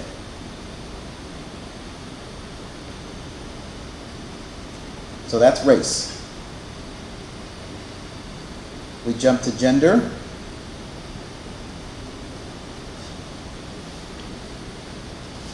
Almost a third of all female students walking around in the school district are enrolled in some type of advanced program. 1 in every 3 girls walking around is enrolled in some type of advanced program, right? 1 in every 4 male students walking around is enrolled in some type. Again, this would be interesting, and I think as Paula highlighted earlier, right, the data sets are situated in a way that we can do a crosswalk and looking at this by different subgroups, right, to see are there particular groupings where we're seeing female students in specific subgroups that are, are female students across all subgroups, racial, ethnic subgroups, are overly represented in advanced programming, right? To be able to isolate are we having an issue around a particular gender group that is more prominently present, or is it a confluence of gender and race? Composition, we see the slightly overrepresented, underrepresented, that leads to this pattern of risk that's slightly elevated and underrepresented in terms of risk.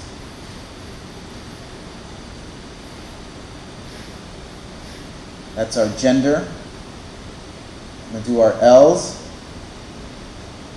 So L's is always an interesting pattern because I will say this, across all the districts I work with, I can always bet on the fact that our L students have such a low pattern of having enrollment in advanced programming. Everywhere I go. And we can start seeing it here, where you see this huge differential. 11% of all L's, 33% of all non-L's, right? There's huge discrepancies here that leads to these types of risk patterns with our L students. And then finally, economically disadvantaged. Again, we see a set of differentials here. 21% of economic disadvantage are enrolled in some type of advance, 40% of non-economic disadvantage. We see these patterns of under and over, and then elevated and not elevated risk for those two groups. Can I just interject for a minute? Yes, please. If we go back, and you can probably also answer this, for AP testing, 3 or higher is passing, and then I believe 4 or 5 as far as getting the credit for colleges. Like what is the percentage of that? How many of these students are actually passing, and how many are actually getting college credits? I would really defer to Brenda and Yeah, and the high school team. And that's a great question to, as part of the inquiry, in terms of, so not only sort of like who's in it, but what happens along the way. And we talked about that, the projecting and then Yeah. seeing the end result, but I'm curious to know that and how many are passing credit, how many are receiving credit for college, and if they aren't, is the bar too high for some? I'm curious to know Right. what those numbers are. Yeah, exactly. Yeah, because we want to understand, so whatever, as kids are getting, if part of what we sort of tackle is recognizing that there's opportunities that are being missed in terms of kids being enrolled in honors and AP, we also want to understand what's the magnitude of what happens within, meaning what's the level of retention that happens within those programs, but also what becomes a pattern of outcome. What are kids looking like on the back end, right? And there might be missed opportunities. Again, I'd be curious to know year over year. Yeah. We have 17, 18, 19, 20, 21 school year, if there's any type of pattern. Right, exactly. Can I add to that? Can you hear me? Also, on the AP classes, from what we understand too, is some students choose not to take those exams, and they are not forced to. So I would like to see the percentage of the students that don't take it and ask to why. Because most of them feel that it's not important, and why should they even take it? So that could be something we can look at too. Yeah, especially as you're seeing a new environment of higher ed institutions that are minimizing their, whether or not they're willing to take whatever scores exist on the AP as referencing for college credit, because they're also being attentive as to whether or not is it a true reflection. So a kiddo who gets a 4 or 5, is it a reflection of the college credits that they are going to be receiving? Is it a one-to-one match, right? And I think about my own daughter, who is being very strategic. She's in an international baccalaureate school, and she's not taking AP classes for her last 2 years because the schools that she's applying to, they've already noted that they are not going to accept them for whatever score, So, which is interesting because we've held AP as a bit of a penultimate, Is that because she's in IB? That she's expecting to get credit? No, she was going to do both take some IB courses and take AP courses, right? Are that many colleges? Is that a new trend? I don't know. That's, for me, I'm finding it fascinating because I don't live on the admission side. Yeah. So, and sort of hearing how kids are making these strategic decisions, right? And she has her top 20 schools that she wants to go to, and the majority of them aren't accepting. So she's made a decision as she was doing her scheduling in the spring that she decided not to do AP. I think the first piece to look at is who's enrolled in these classes, and within those that are enrolled, what is their success rate within the course? And then looking at the factor of how they're performing at the assessment, we could potentially look at that to see potential level of rigor in which those courses are being upheld to by comparison to that assessment, if that's a true measure of that. Right. The challenge with that is unless the district is paying for the assessment, right, it could be a financial factor too for some students that cannot afford the fee to take the exam. So it would be interesting to do a deeper dive into why, once we figure out what the pattern is, why that pattern might or might not exist. I think, Alex, we've been providing, I can't remember exactly how, but some assistance Some services. for that. And I will say, that this isn't really related to what Eddie's talking about, but our pass rate, 3 or higher, is proportionally higher than a lot of our neighbors.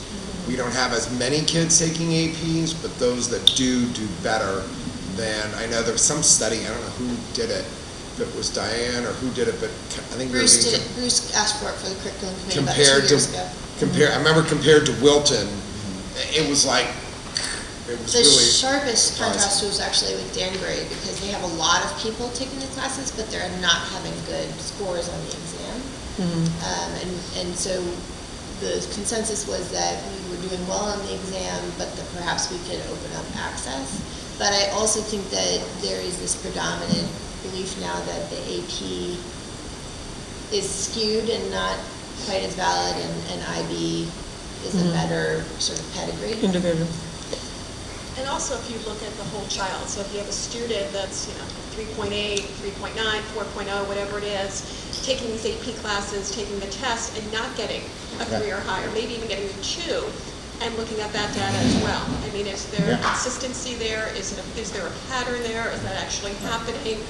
What's being taught where that student might or students might not be passing? So if they're taking AP classes, they want the rigor. They want to be able to keep going, but maybe some are not continuing on as far as the passing grade or even getting credit for that for college. Which I think That's a good point. I don't mean to go way off topic, but I just think it's something that we've never really delved into, looking at these numbers, but how many are actually moving past, getting a 3 or higher, or using it 4 or 5 for college credits. And it's also, a point that, I've heard some educators also argue is that, regardless of what score they get, the benefit of being in those rigorous courses. Correct. Right? That also is an expansive opportunity for kids to kind of have that analytical push for them to get exposed to, is also sort of the benefit that comes out of it, so. Because my question to Barbara's point around the success of the passing rate, the question is who within our population is the cohort that is taking the, or being like, I don't know, who within the population is being encouraged to take the assessment, and what does that mean to the relative diversity of the district, and does it correlate to that? Right. And if it doesn't, then it creates a deeper dialogue in terms of beliefs and also things we need to take into consideration moving forward and how we look at the work.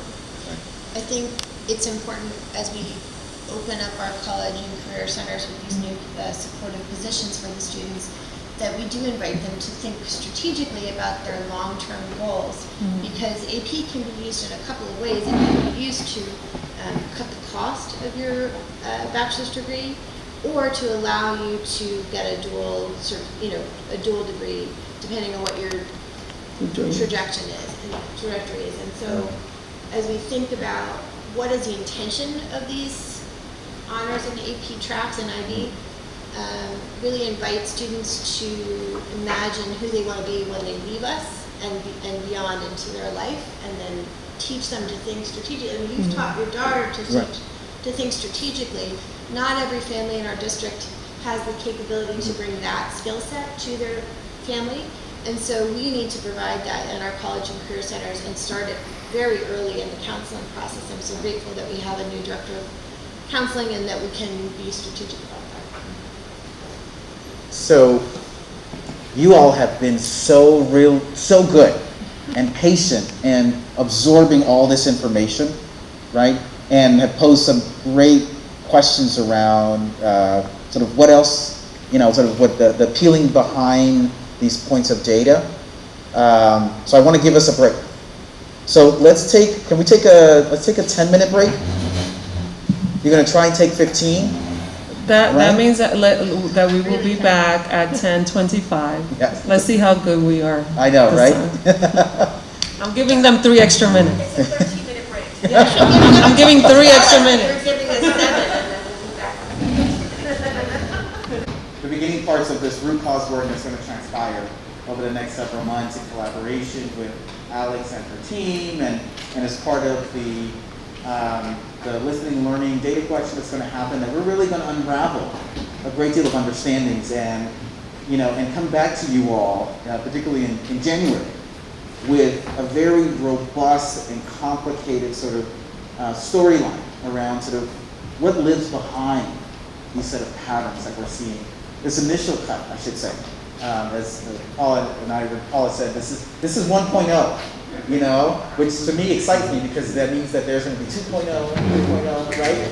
That is going to help to really sort of set the stage for what you all as board members are going to be privy to be able to sort of make these strategic decisions around what equity needs to look like here at Norwalk.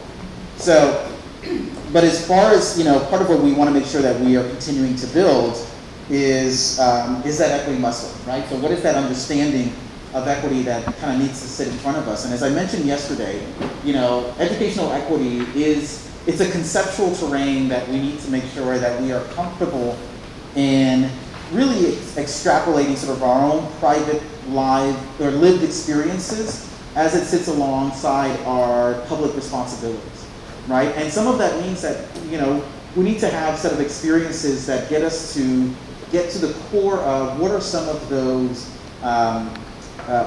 what are the sets of equity literacy that we have currently living with us. So what we're going to do is we are going to do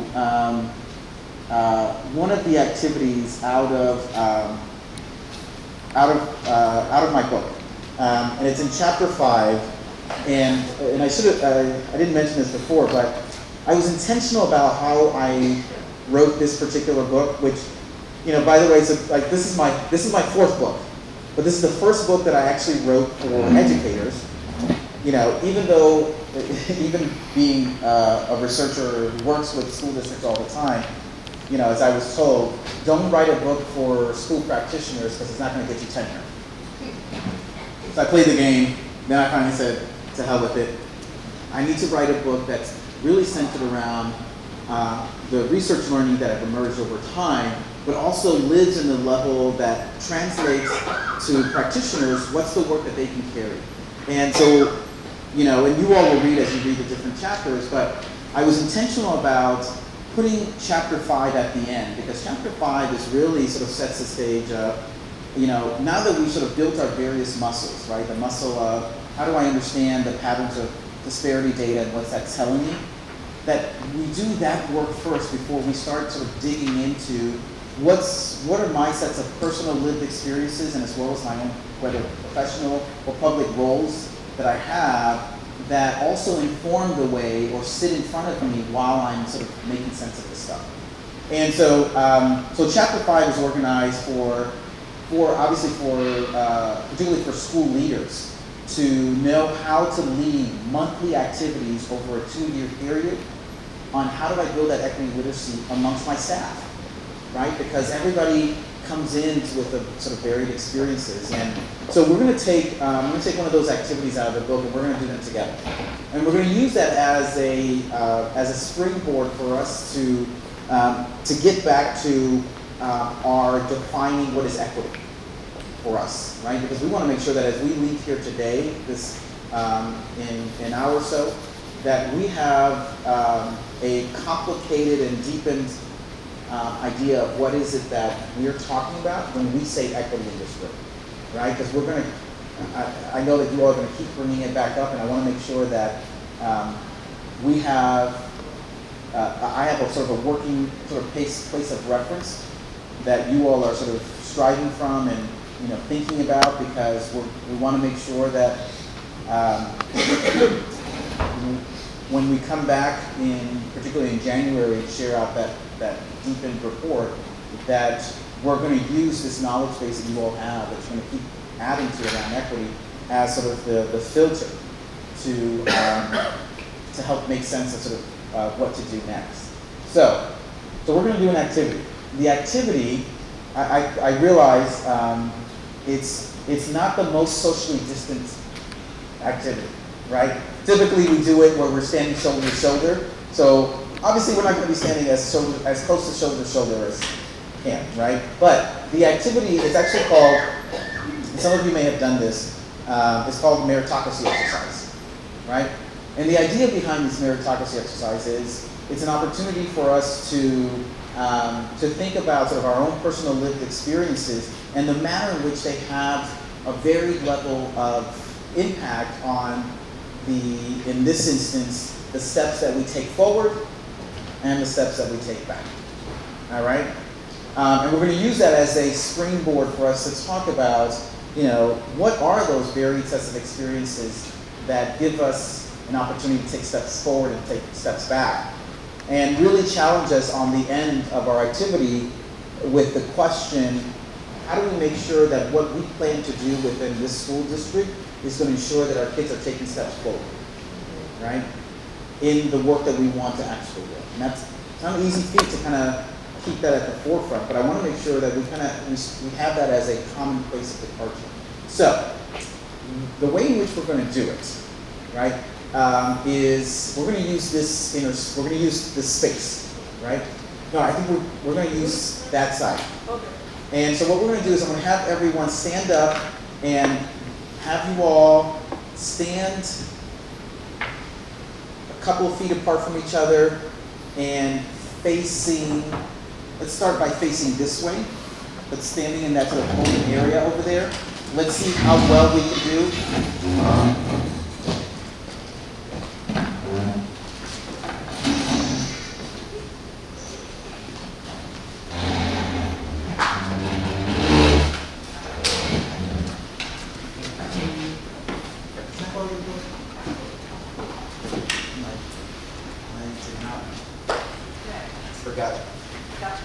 Thank you. The activity is actually in here, because I got to read it. Yes. Should we stand like in a like around the circle? Yeah, I think maybe doing, yeah. So maybe we could like stand on the sides too. We could move Yeah. in a- Well, I think if we do like this, like a bit of UE, I think this will work. Okay. As long as you have enough space behind you and enough space in front of you to be able to take steps forward and back. Okay? I think that might be a good idea. Yeah. Yeah, come on. Hola, join the club. Yeah, so maybe folks, yeah. Just, We could do like a circle, yeah. right? No, go ahead. I'm going to stand in the middle. Just leave room behind you, because we're gonna Yeah. be behind you. Make sure you leave room behind you and room in front of you. All right. Wonderful. So, so with this activity, I'm going to read a variety of statements. And it is up to you how you're going to respond in terms of the statements, right? The statements will tell you, the statement will say whatever, and then, then at the end it'll tell you to take a step forward or take a step back, right? And it is up to you in terms of the statement necessarily fitting your own experience. That I'm leaving up to you all. Also, I want you all to be mindful of where you are and how you're moving, and try to not pay attention to where your colleagues are moving backwards and forward. This is about your own personal experience, and then we'll do some unpacking afterwards. All right? So just think about yourself. All right? Also, try to do this as much in silence as you can. All right, as you're going through this. All right. So, all right. So I'm going to start reading these statements, and then you just follow along. All right. I'm going to start with the first one. If you feel that your primary ethnic identity is American, take one step forward. And I should say, when you take one step forward, because we don't have too much space, don't take big steps. Right? Take these nice, relaxed steps. All right, second one. If you ever called names or ridiculed because of your race, ethnicity, or class background, or gender identity, take one step back.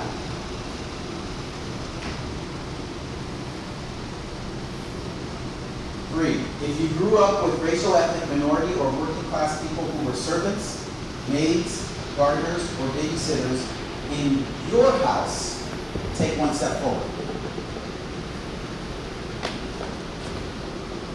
Next one. If you were ever embarrassed or ashamed of your clothes, your house, or your family car when growing up, take one step backward.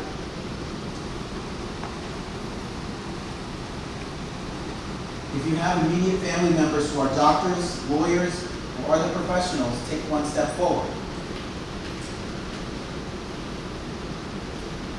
If illegal activities were a major occupational alternative in the community where you were raised, take one step backward.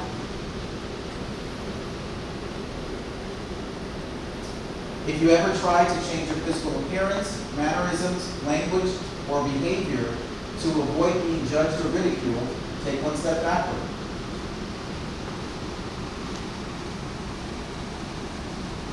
If you study the history and culture of your ethnic ancestors in elementary and secondary school, take one step forward.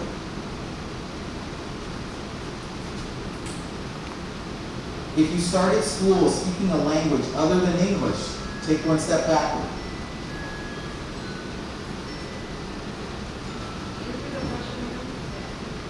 If you started school speaking a language other than English, take one step backward.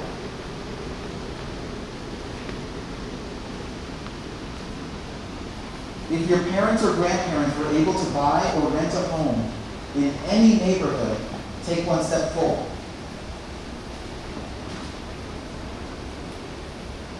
If you ever skipped a meal or went away from a meal hungry because there wasn't enough money to buy food in your family, take one step backward.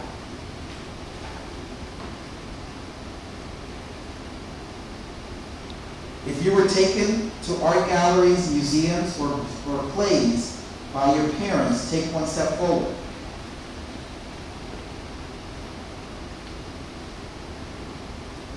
If one of your parents was ever laid off, unemployed, or underemployed, take one step backward.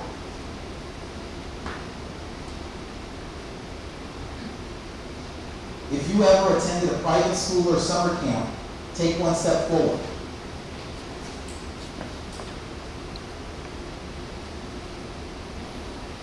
If you received less encouragement in academics or sports from your family or from teachers because of your gender, take one step backward.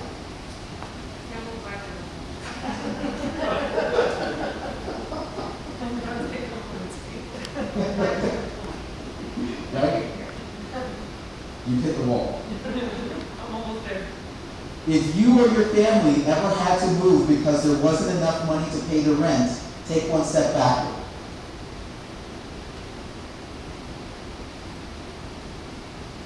If you were told by your parents that you were beautiful, smart, and capable of achieving your dreams, take 2 steps forward.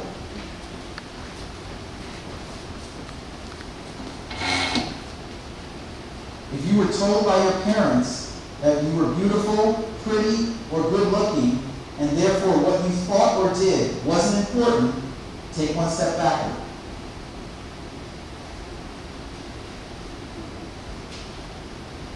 Second to last one.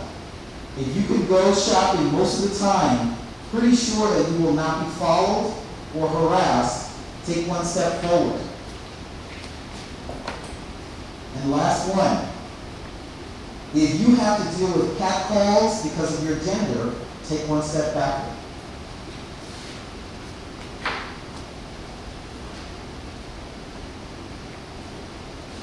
So I want you to individually sort of pay attention to where you started and where you are now.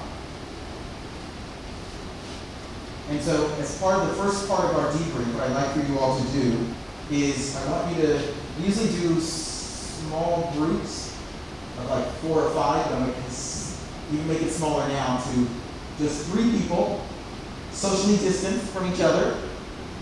And I'd like for you all to debrief with each other around what were some statements that kind of stood out for you, right? Whether you move forward or backwards, that really resonate for you as you think about sort of how you moved from where you started to where you are now in the place that you're standing, all right? So identify one or two statements that kind of stand out for you with your other two partners, and share your understanding. So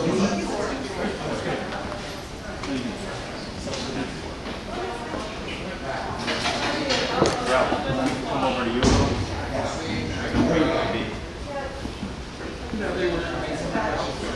A couple of statements about what you just participated in. I ended up more forward than where I started. As did I, which didn't surprise me. No. Me too, as I was kind of turning back and forth. So. I did have a few steps I had to take back. Not awful. Not enough. Not many, though.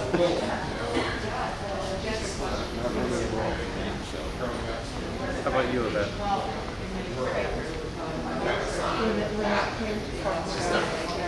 It's never, I mean, kids tease and do stuff, but I survived it. I mean, obviously, just by his questions, people, a lot of kids have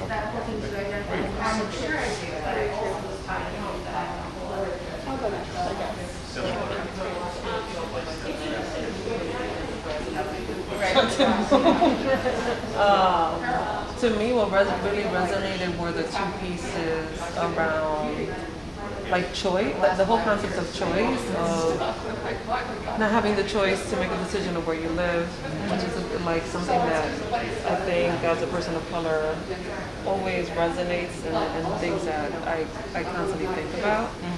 And the piece around not being having the opportunity to learn school about the things that economic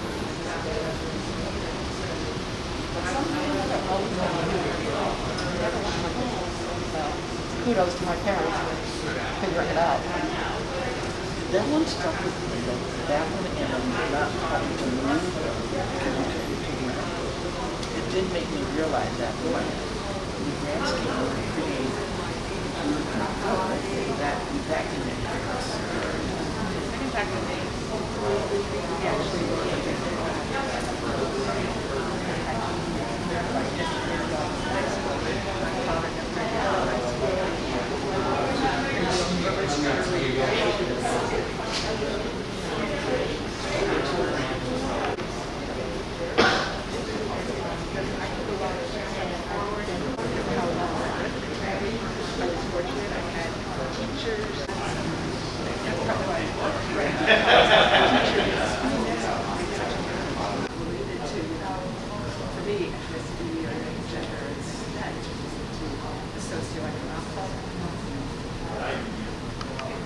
Right, we all kind of had this inkling about, right, like the messaging that you're in. It reminded me some of this as well, like when we start to talk about trauma informed care, right? You can do a very similar activity with trauma. Have you experienced? Those things that support you, those things that distract you, right? So it's just kind of, I saw that kind of parallel with that. I didn't move. Yeah. I didn't move. And how she does everything. She's organized, smart, and you can give her, she's going to do it to the best of her ability. And then because, I don't know if she was born in Mexico, came here, whether she was born here or whatever, but I'm living right now because she's stubborn. She wants to go to school. She's really hot in Chicago. And then it's racist, but it's so. I had a young lady that I hired to wife, and she's from Minnesota. They moved to Darien first, and she said, and she's very gregarious. We are into the same Westerners. I've changed a lot since I've been here. But she, Darien is so little. The beach is so small. She's like, I'm out there. You can clearly see I'm not from here. Do you think anybody was taking care of me? But she told me that she's a they don't want real educators. And she's this real, you can look at her Facebook page now, like they moved to Texas. Darien, and they couldn't because of the schools. But we have people in our community that want that. And think it is good. And that's what we kind of have, that's the struggle in our, they don't, well, I look at it as a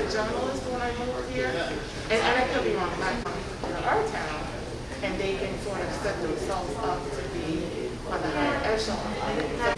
Public education. So I'm here because I want to push our schools to be truly excellent.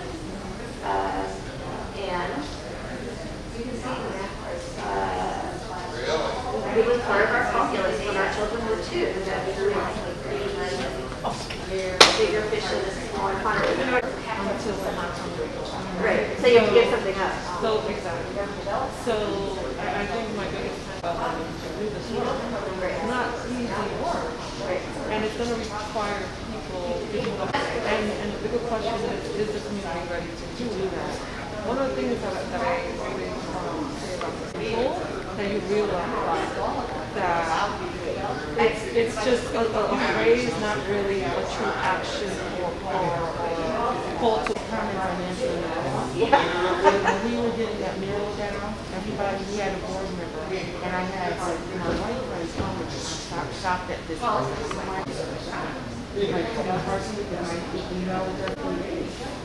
And what time you sit on something like African American history, and somebody like that, it's funny to now, relative to other places, just looking at how this virus spreads.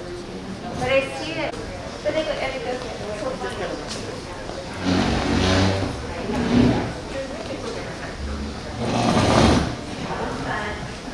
Good.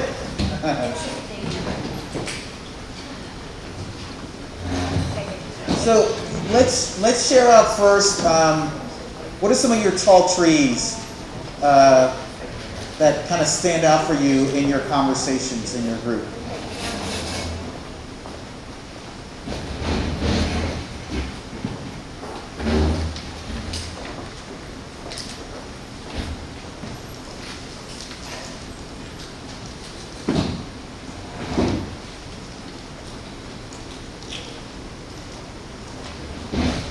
Nice. What we, a couple of us that had less than, whatever, impressive experiences in Catholic school, and how kids were treated in Catholic school. That's one of the things we talked about instead of detail. Yeah, that's good. And I think that is a particularized experience as a recovering Catholic. Myself. Right? Have you recovered? I still live with guilt all the time. I feel guilty about everything.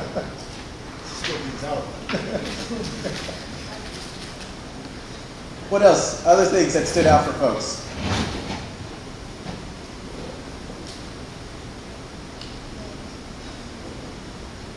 Were there any? Yes, follow. Having a caring adult is a 2-step forward. Right. And that was intentional. I kind of listened in when Paula was talking about that within her group. And that was intentional because all of the statements I actually drew from, I went back to sort of what's the core research around some of this stuff, right? And the relevance in terms of impact, right? And the nature to which individual has caring adults, right? Comes out of some of the research that pays attention to that being a protective factor that can help mitigate the effect of some risk factors, right? And it's not just a matter of not only just having one, but also having a constellation of adults, right? So if you could imagine schools being a constellation of adults that not only, they don't have to know the one kid particularly, but knowing that adults are also comprising of systems and practices that are able to discern that chewing gum and fighting are not the same thing, right, is an exempling of what it means to have caring adults in practice all the time. I also noted that you can have a lot of advantages, but a trauma can set a family back. And it's one of the reasons that I think, awareness in the building of student and staff ACEs scores, can create an environment in which we don't judge people just by how they look, but actually by their lived experience. Right, exactly. right? And I think you're right around ACEs in terms of adverse childhood experiences, that it's a fascinating, Robert Anders' research around that.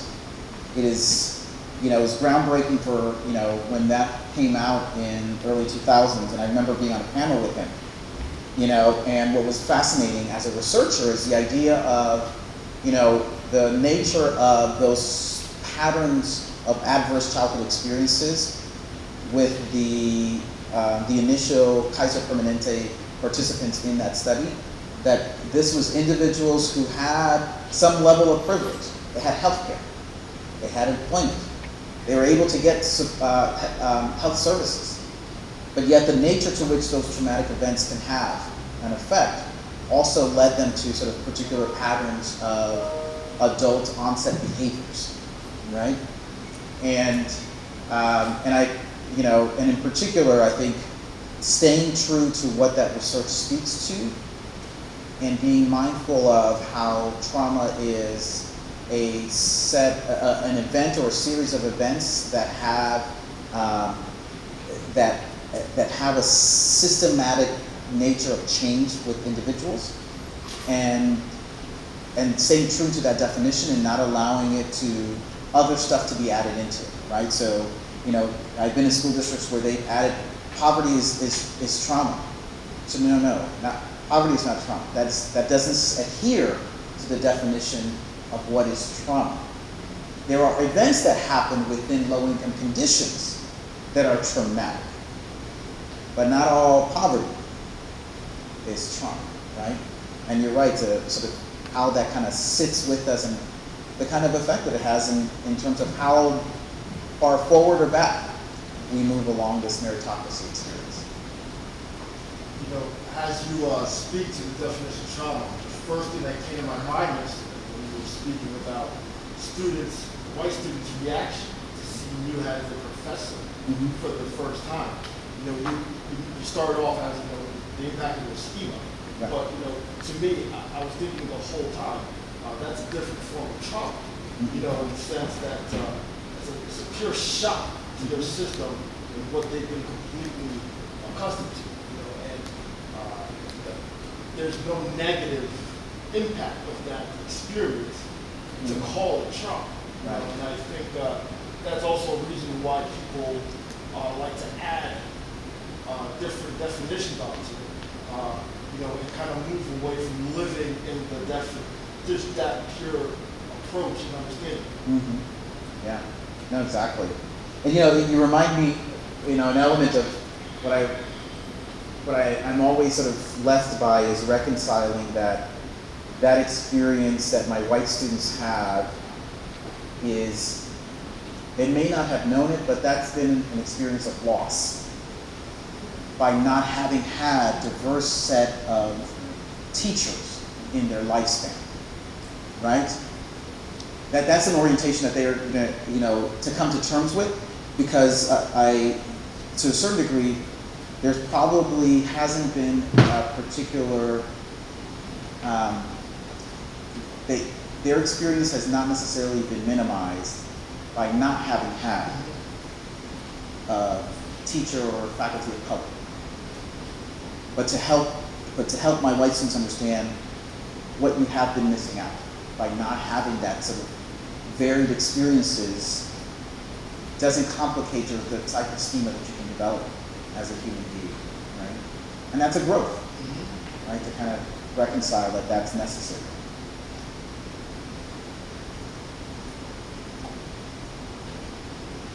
So I intentionally wanted to, we're going to do a variety of these activities, and I'm going to talk in a little bit about what is the bigger frame in terms of which all these experiences kind of fit under. There's always a research basis in terms of what activities are in Chapter 5, where they actually come from. But before we get into that, I intentionally wanted to kind of have this as an opportunity for us to continuously, as part of our sort of literacy development around equity, is reconciling that you all have had, a terrain of experiences that feeds into what you consider is equity for you, right? And I wanted to, with that activity, for you all to think about your own personalized lived experience, right? And how that resonates pieces of what you consider as equity, right? And I wanted to do that because I want to launch into a conversation around, and what else do we want to add to your definition, right? Now we have a data point or data discussion, right, that is particular about the populations of kids that you all are responsible for developing the types of policies and practices that are going to ensure that they have healthy environments, right, as a point of reference to for how you want to talk about equity. And I also wanted you all to kind of think about sort of your own personalized experience as a frame of reference. And so now I want to come back to what you all started off with yesterday in terms of your initial run at equity, and let's add some more. So sitting in front of you for board members and for most of the cabinet folks in the back there's a document that's sitting in front of you. It says Norwalk Public Schools top 5 definition. I think that's the right title, right? And you'll see on the front page, it's just the list, right? And literally, I did not do any corrections or anything of the document. I forwarded it just now to Alex. So I know there are some board members who are on. I already emailed it to all the board members. All right, great. So you all can see it electronically as well. So you'll see on that first page is all the great juicy stuff, your initial run from yesterday. All right? I want to give you all a moment to kind of to look at it again, because what we're going to do is we're going to do the back side of the page, which is what's our 2.0 version based on what's the terrain that we grappled with today. All right? So first take a few moments to kind of read through the stuff from yesterday. We can talk for a few minutes about what kind of stands out for you all, because it's different now that you see it on paper or seeing it in a digital format, to see what's the initial stuff that we kind of highlighted as a community as some of the top 5 stuff.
So now to sort of peruse the first page, which again, I did no editing. I just copied and pasted last night while I was watching. My son has convinced my wife and I to watch Game of Thrones. So we just started season 2 yesterday. He's 20. So he's constantly kind of recommending stuff for us, and we've been anti-Game of Thrones. I see what the big brouhaha was about it. I get it now. So I was doing this while I was watching it. Any things that kind of stand out for you all, just now that you read it on day 2? Yes, Mike. I mean, I would say there are a lot of buzzwords that could mean a lot of different things, but you hear them in academic speak. And I'm more of a brass tacks person, and as I looked through this list, I really only found a few things that I thought were really hard, clear, substantive. That's good. I'm glad you're pointing that out. Because our next revision, I want us to get a little bit more, get beyond sort of the buzzwords and actually start stringing them together, right? What else? Barbara. Looking at it through the lens of at-risk analysis. I'm trying to synthesize, but basically, we talk about access programs or curriculum or what have you. So it's something to do with the barriers to getting that, and also just not able to synthesize it perfectly yet. I apologize, but No, I think I see where you're going, right? Because the access idea is just getting you there. Like you can, right. but you're also highlighting that there's also, how we need to understand equity is that we've got to remove barriers. Like what's the stuff that's getting in the way? Because it's not going to be enough to just open up some gates and saying, okay, everybody can come, right? We can have, but you can still have, whether implicit or explicit ways in which barriers kind of sit in front of kids. But also the areas in which we were passing people through without even expecting them to reach the basic threshold for being in that seat too. Right. You look at the number of. No, it's good stuff. No, it's good stuff. I want you to keep. Yeah, I see. I hear where you're going. But it's actually good wrestling that I see you doing. Yes. The barriers, I think, that she's having a hard time explaining also come from the home. I had a lot of barriers growing up. I wasn't allowed to speak Spanish in public. I wasn't allowed to do a lot of things that other kids had, even though my parents didn't know the resources that I could have because of the culture and the community the way it was. I wasn't taught to go out and get a good education. I wasn't taught to go out and become better than what we had. You know, everybody falls into the same system. If your father was a tool and die maker, that his sons are going to be tool and die makers. If the moms were housekeepers, the daughters would be housekeepers. So there was never that push along from the family because they felt they were stuck here. So the barriers, I think, are there from the home too, and we have to be able to, even though we open doors, we have to be able to teach and reach the children and let them know that those barriers aren't there. Like I did my part, and I decided I was going to break that cycle with my own son.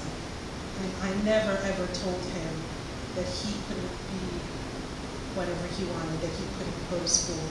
His dreams are his dreams, and I would do everything possible to help him, and that I would find people, and we've been blessed in finding those role models for him and mentors for him, which I didn't have.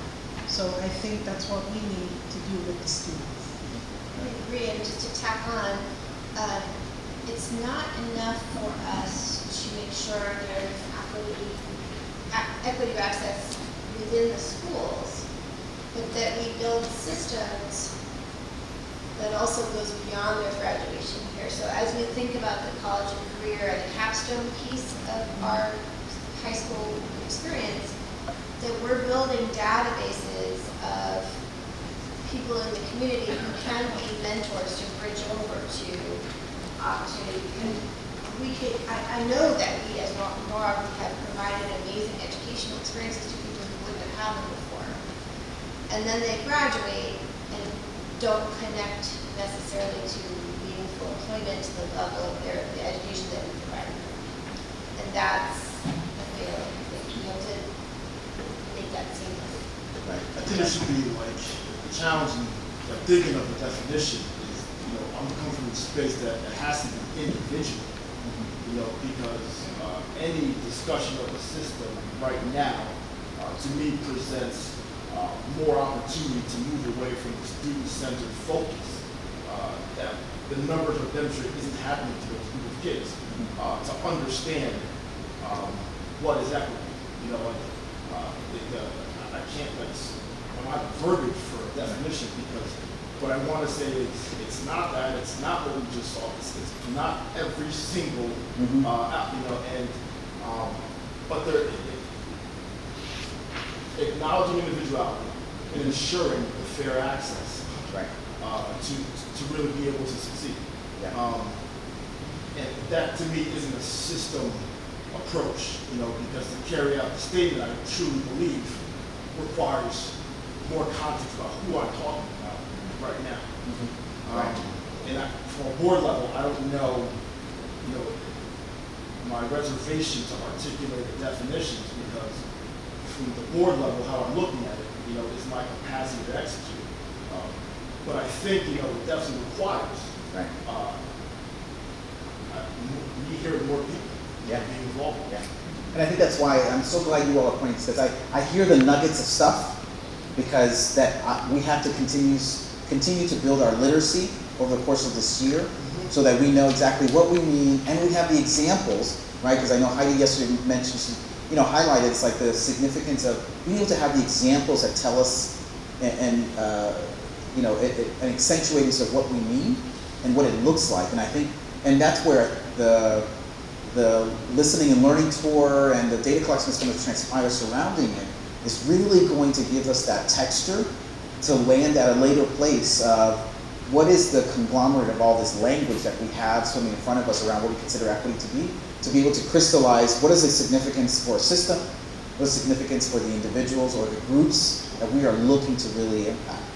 I was just going to add on also, we also looked at, all of our students that continue, have already graduated.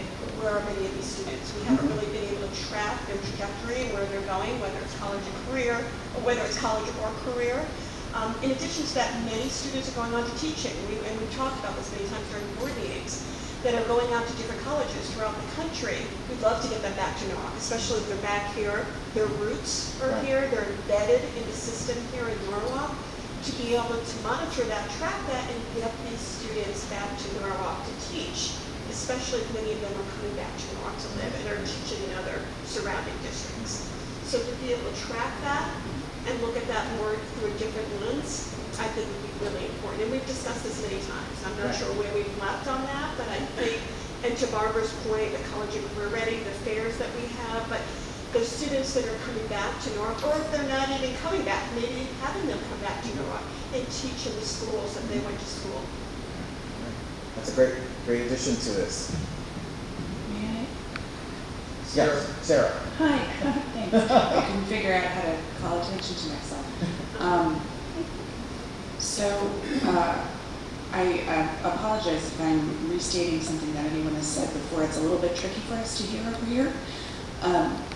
But in looking at our definitions of equity, or the words that we sort of brain dumped about equity, I find it interesting that there seems to be sort of a philosophical split among ideas or strategies to help students have equitable access to a system, and ideas that recognize that the system itself is a driver of inequity. Do you know what I mean?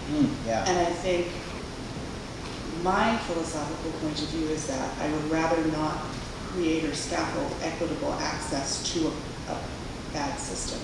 I'd rather figure out ways to make the system not harmful, and then focus on equitable access. Right. That's a great point, right? And that's an interesting sort of strategy point of view, right? Do we, and I often sort of wonder, with school districts as they arrive at areas of reform that they want to project after having done a root cause, is asking them a hard question around, are you tinkering with the edges, or are you making wholesale change that is going to result in not only sort of diminished patterns of disparity, but healthy development for all kids? And that's an interesting point of reference to use, right? Are we talking about wanting to tinker with the edges of what we got, or to make some substantive changes? Yes. So, can everybody hear me? So one thing that I want to point out is when I'm in different locations. The mic is not working. Oh, it's not? Chop it. To that. Chop it. It is, but it's not working. Your mask, that's good. Oh, okay. Can you hear me now? No, yeah.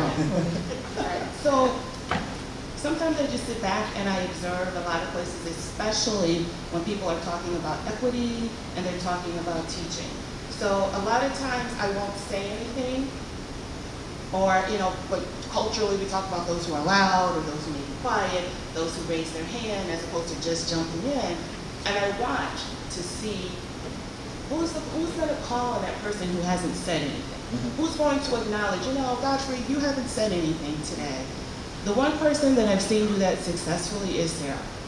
When we're in meetings, if someone hasn't said something, she'll say, hey, you know what, you've been a little quiet today. Is there anything? Not pressurized, but just in case. But I don't see everybody do that. And so yesterday, I think Erica brought up a point where sometimes we're more impressed with impressing the adults than really being child-focused. So I think all of us in this room can take a lesson from that, because I don't see that. I see, we call on the people, it's like, let's talk to the popular people, but what about that person who may be brilliant, but maybe they're a little shy, maybe they're a little reticent. So hey, you know what? Heidi, you've had a turn, let's call on Diana. So these are the things that I want us to look at too. I also thought about the Agile Learning Centers when we're talking about being child-focused. That seems like such a, I guess just a broad term, but sometimes we lose sight of that for the adults who want to impress each other, as opposed to, let's see what the kids want, let's see how they want to learn. And then to Godfrey's point, I had a hard time yesterday as I was thinking about equity, because equity is not everybody gets the same thing. I read a book, The Deliberate Dumbing Down of America, 700 pages. But it was a fascinating way to get to the fact that, we're not all equal. But just say I may not be good in math, get me proficient in math, but find out that my strength is really writing, or my strength is really singing, or let's just see who the kids are individually and what is their pace at learning. Barbara may be where somebody else may be a ponderer. It doesn't mean that one is smarter than the other. It's just the way they approach things. So when I struggled yesterday as I was really listening to what equity is about, and it's not really about everybody doing the same thing or having. It's like, let's see who these kids are individually. Let's give them the access, but let's see who they are individually. Gotcha. Thank you. I think that's, part of what we, have to swing with is within that reconciling that there are sort of individual natures of how learning happens within the context of schools, is making sure that the system isn't operating from that, whether deliberate or accidental harms, right? Because you want to cultivate the individual child who has a musical disposition or a mathematical disposition. But let's make sure that the system doesn't sort of operate in a manner that that injures or does harm because of the manner in which we kind of understand, we perceive what's good or bad behavior based on a cultural lens, or who we think has cognitive abilities and disabilities based on whether or not they have English language skills, right? And that's that nice tension that we want to be in a space where the school environment is a healthy, productive space for kids to cultivate those set of skills and that talent. And making sure, and I think back to Sarah's point a little bit, is to make sure that we're attentive that the system isn't set up yet to make sure that gets cultivated for everyone, right? And that's the challenge, right? So part of my sort of wanting to sort of push a little bit more around sort of how we talk about equity is to see what else kind of comes up for you all that you want to start adding into this stew, right? That one, you're right. So looking at the document, there's a lot of words that that I think Mike used the term buzzwords, or words that are thrown all the time, right?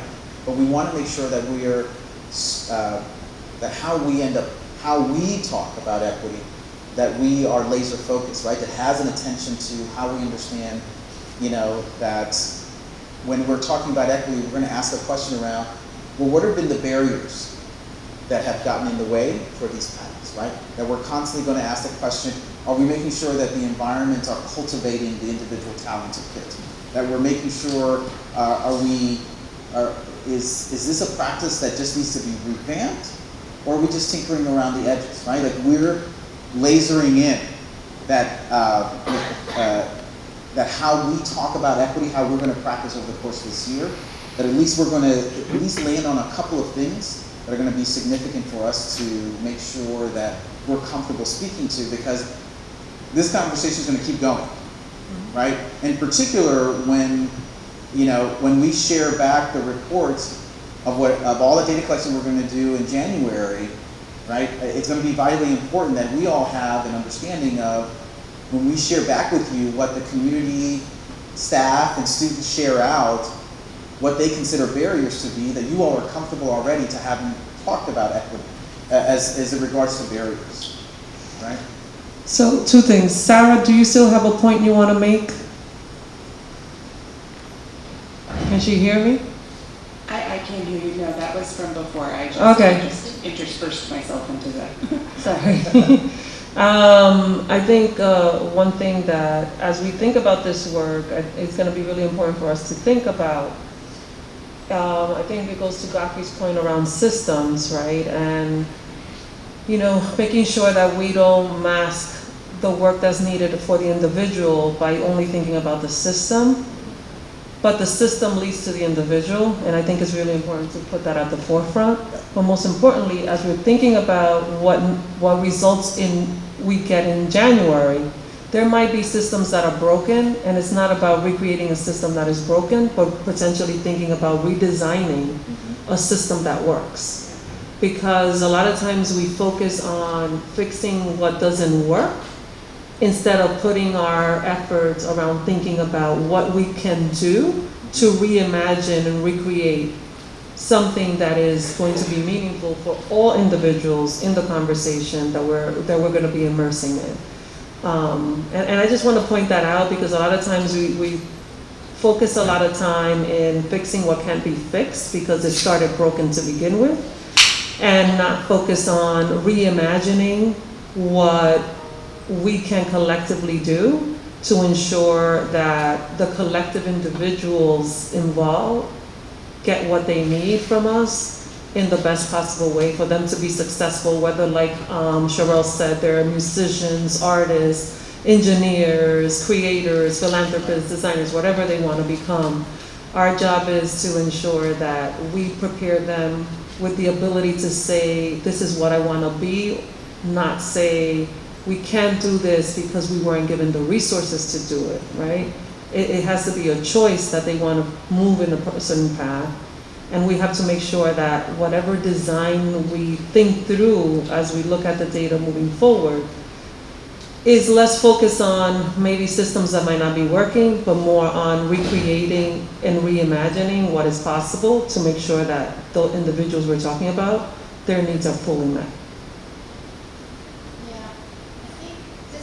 Conversation has been so helpful to, I was really struggling at the beginning, and now it's kind of just, so access is a piece, obstacles is a piece, and then there's a celebration to the curriculum piece that's got to be there. We were talking in our small group about the dichotomy of celebrating your culture at home versus being able to celebrate it at school. Right. And so we all talk about culturally relevant curriculum, but it goes beyond that. It goes into this whole climate of celebrating each other. Rather, we went through a couple of years where our city has had angst about the growth of new immigration in our city.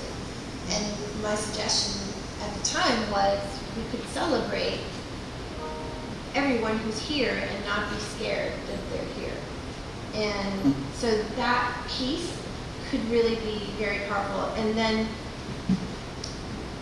I think that there's a piece that stands apart from that that is about everything that you need in order to even begin to talk about the curriculum, and that's all the wraparound stuff and the resources, and that's where Norwalk Acts comes in to play.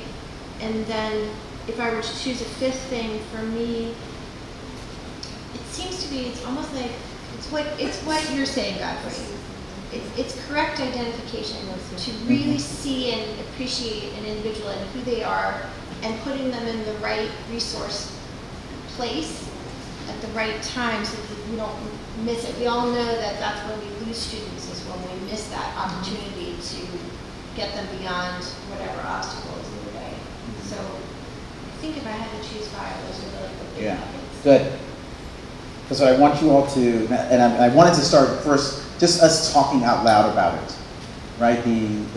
The uncertainties that we have, the points of tensions that are arising, and that's part of what I'm kind of hearing from folks also describe is and I don't want you all to feel a sense of you've got to have a definitive definition. Not what I'm looking for. Not for this year. It's really around sort of. I want us to at least have to start. To really do the work around excavating the terrain of what's sitting in front of us around what we consider equity to be. Because I want to put that back up as a mirror for you all, to remind you that this is how you all have been talking about it. And we're going to use this language, and I'm going to, instead of definitions, we're going to call them sort of working principles of equity that you all have. Because we're going to use those to help us make sense of how we are going to understand the findings that are going to emerge from what we're going to learn about our community, what our community thinks equity is about, how they're experiencing it, right? How our kids are experiencing and understanding it, how our staff are understanding it and experiencing it, right? And as a board, you're going to sit with a great responsibility of making sure that you are absorbing that set of information through a lens of a set of equity principles that matter to you all deeply. So I want us to, sort of, for this last part of our time, is to take sort of this working conversation that you all just outlined and populate back into Pull Everywhere. What are some revised ideas that you want to add to this working idea of what equity is for you all? Particularly given, and I want you all to take in mind sort of what we covered early part of this morning around sort of where we were seeing patterns of data. And in particular, I think about yesterday, somebody brought up, when we first looked at the list, there was no mention of populations, right? So today, we've definitely talked about populations, right? And so what does it mean for us to kind of establish or sort of start thinking about a set of equity principles that does consider a targeted attention to a particular, a subgroup population? And as well as having had sort of your own sort of personalized experience of reconciling. So what does it mean for students to get exposed to environments where they're getting steps forward? And at the same time, and I think to something to what Sarah highlighted, what does it also mean to experience being in environments where you're getting steps back, right? Do we need to think about equity principles that are about removing those barriers, right? And not just creating access. So, I'm going to give you all a few minutes to sort of jot down, and this time, instead of just words. Sarah? Yeah. No, I didn't listen for the answer to them. You want us to jot down, not to raise our hands and say. Yes, yeah, exactly. Yeah, I wanted to first have this communal dialogue and then us start populating, okay? So, and this time, instead of just singular words, I want to start stringing together a statement yeah.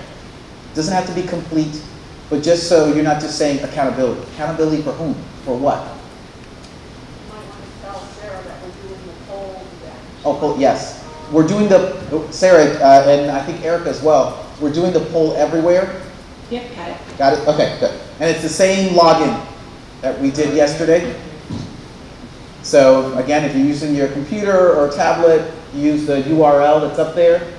And then if you're using your phone, you can use the text feature.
I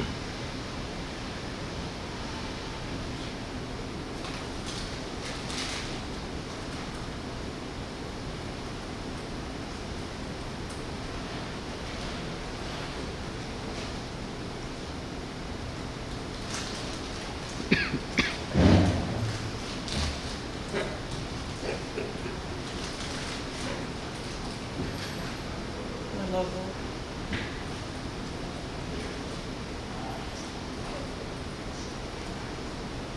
Can I say wow? Y'all got some good stuff. This is amazing.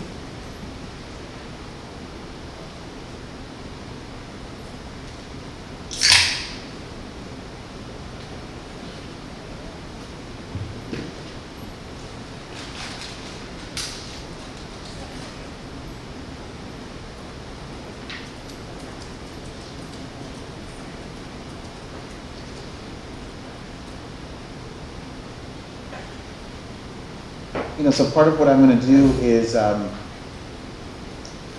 work with Alex to take this document, this revised, and I'm going to kind of go through it, all of it, and and where I see similarities, I'm going to sort of collapse things and to try to give you all a revised version of this, right?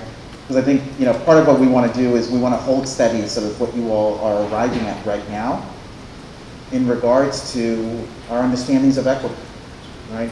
Because it'll be a place of further departure of work that we're going to do into the fall, and obviously in particular in January when we sort of roll out the report. But I know many of you are going to, in your own facets, are going to participate, when we are having these different sessions and sort of talking to community members, potentially, the different school sites that we're going to be, talking with school staff, for your, as your own means of also gathering your own data that's going to further enhance and lean back on sort of these set of equity principles that you all are working with, right? Because, as you all, as somebody said on here, equity means that, we're ensuring that, that we're actually listening to our kids' voices, right?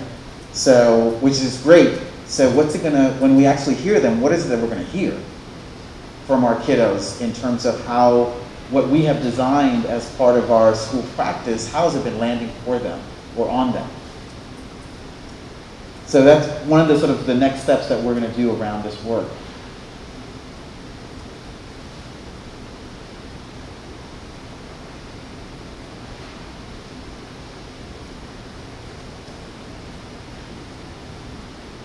So we've covered a lot this today.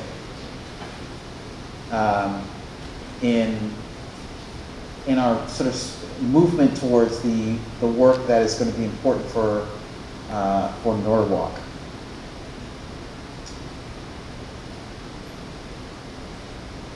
All right, I'm going to close this out. Even if you're still there and you're typing more stuff, it's okay. It still will populate in there, even though I'm minimizing this.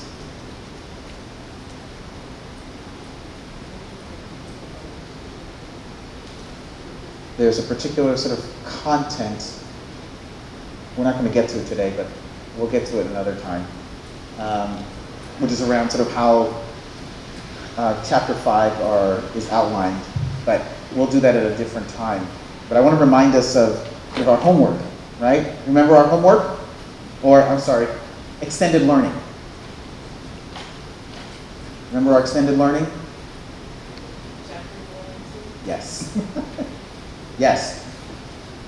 To make sure that you've read chapters 1 and 2, because the equity literacy work that we're going to continue to do is going to draw from those 2 chapters.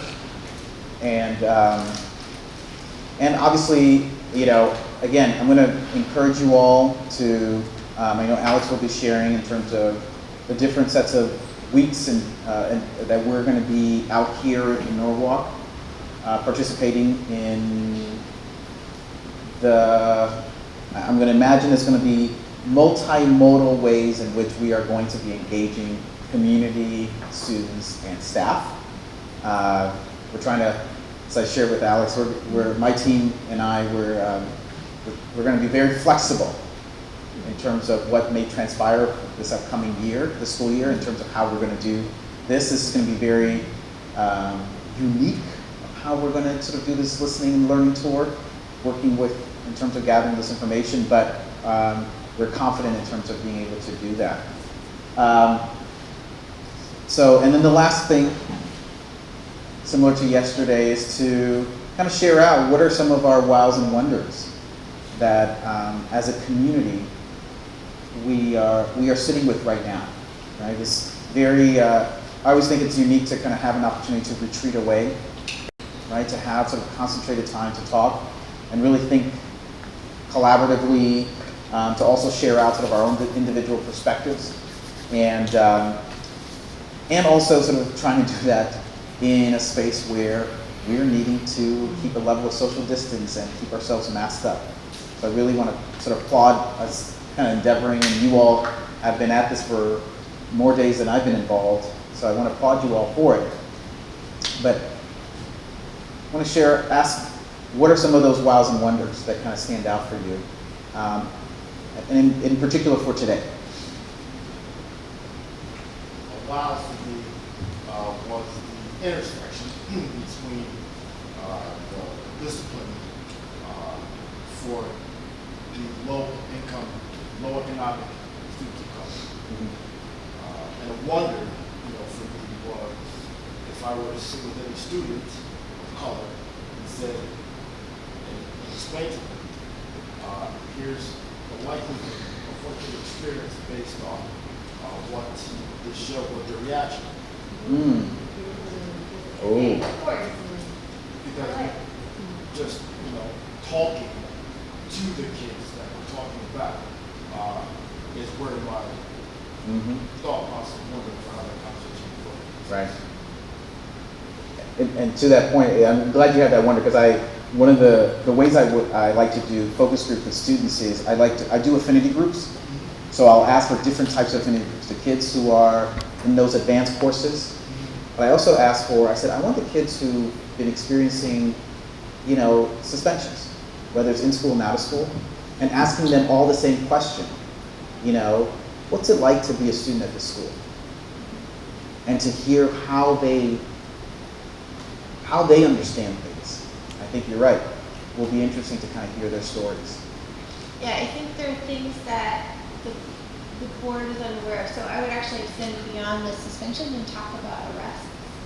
Because in this last month, that's something the community has brought to me, even people who are, educators in the building, have said the board should really understand this arrest piece of it. I also think that we have to look at it in a different opposite side, where I have sat as a Board of Ed member with students from Norwalk High, Brian McMahon, and other schools where they are asking us questions.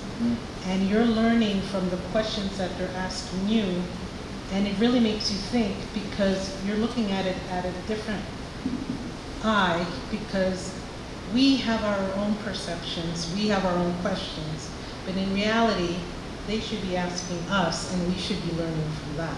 Yeah, that's a great wonder. I agree with that, because when we were grappling with the question about healthy starts, and students came to speak with us, a lot of the things they said about their anxieties, about having enough time to complete homework and jobs and extracurriculars, kind of led me to question if we're asking them to do too much in terms of homework, extracurricular, and job, or asking the right questions. Right, that are we expecting our children to do so much more than we were at that age, and putting a lot of angst and pressure on them? If it's creating anxiety, which we know, research shows that you can't, once the synapses are built for anxiety loops, it's very hard to undo that, and it's there for the rest of a lifetime. But even without the anxiety part, I learned a lot of different other issues that they have. It's either cultural, financial. They're looking at us thinking that we think the same way they do as adults. But we don't, because we have our own experiences already, our own ideas, and our own biases. However, they're looking at us as leaders to try and help them, but we can't help them if we don't know what they need. And like I said, I believe that we should be the ones in the hot seat and have the children ask us questions. It's a great point. It reminds me of, and I think it's a great point to bring in terms of wondering around sort of what we're going to be doing. It reminds me of another district I work with where, as part of doing this, I think it was a high school teacher was working with youth around developing them as youth researchers. And so a group of them sort of took on a similar sort of tangential project with us to learn to be youth researchers, and they devised their own questions and they collected their own data, right? And what was fascinating was what things they saw as mattering to them also gave indications around their perspective on how they're experiencing school. So I think I appreciate that point being brought up, and it's a great wondering for as we move to the next stage of our work. Other wows and wonders.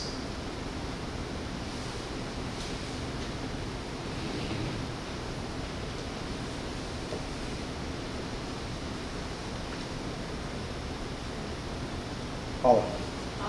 It's an anecdote, but it's personal. I had two children that went through Norwalk Public Schools, and my son, the oldest, kind of was struggling for a bit. I thought he was going to follow in his mom's footsteps, and technical IT and all that. And one day he came home and said, I took a survey, which was an Naviance survey, and he said, I'm a creative. And that changed everything for him. And you should see how creative he is. He's 29, and that changed his life. Wow. So just that little bit of a nudge that made him understand really what his innate talents were, put him on a pathway of success. And I think that I would wish that on every high schooler or middle schooler in Norwalk, to be able to start at that fork in the road and maybe just get an idea of where they could build up their career. Right, exactly. It's a great sort of element to kind of strive for around this system, right? Other wows and wonders.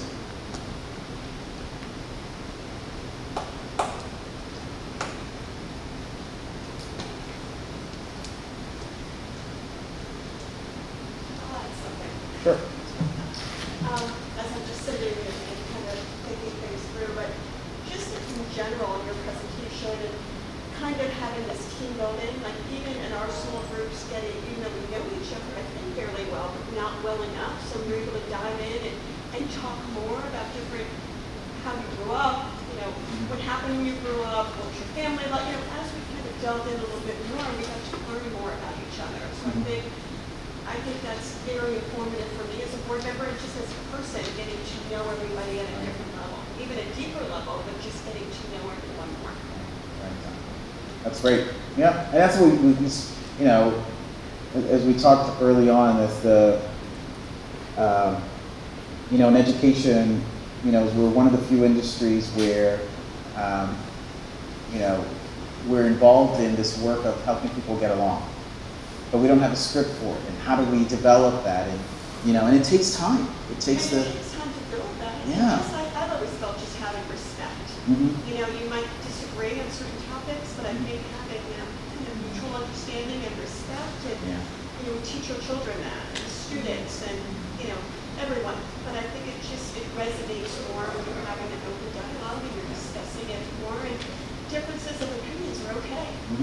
But you just want to be able to talk it through. And I think with our students, it's also really important to understand that everybody has a different opinion, but you want to kind of come together and talk about it more. Yeah, exactly. That's great. And that's why that round table or that kind of horseshoe discussion. Which is supposed to be a straight line, which I've never done it as a round.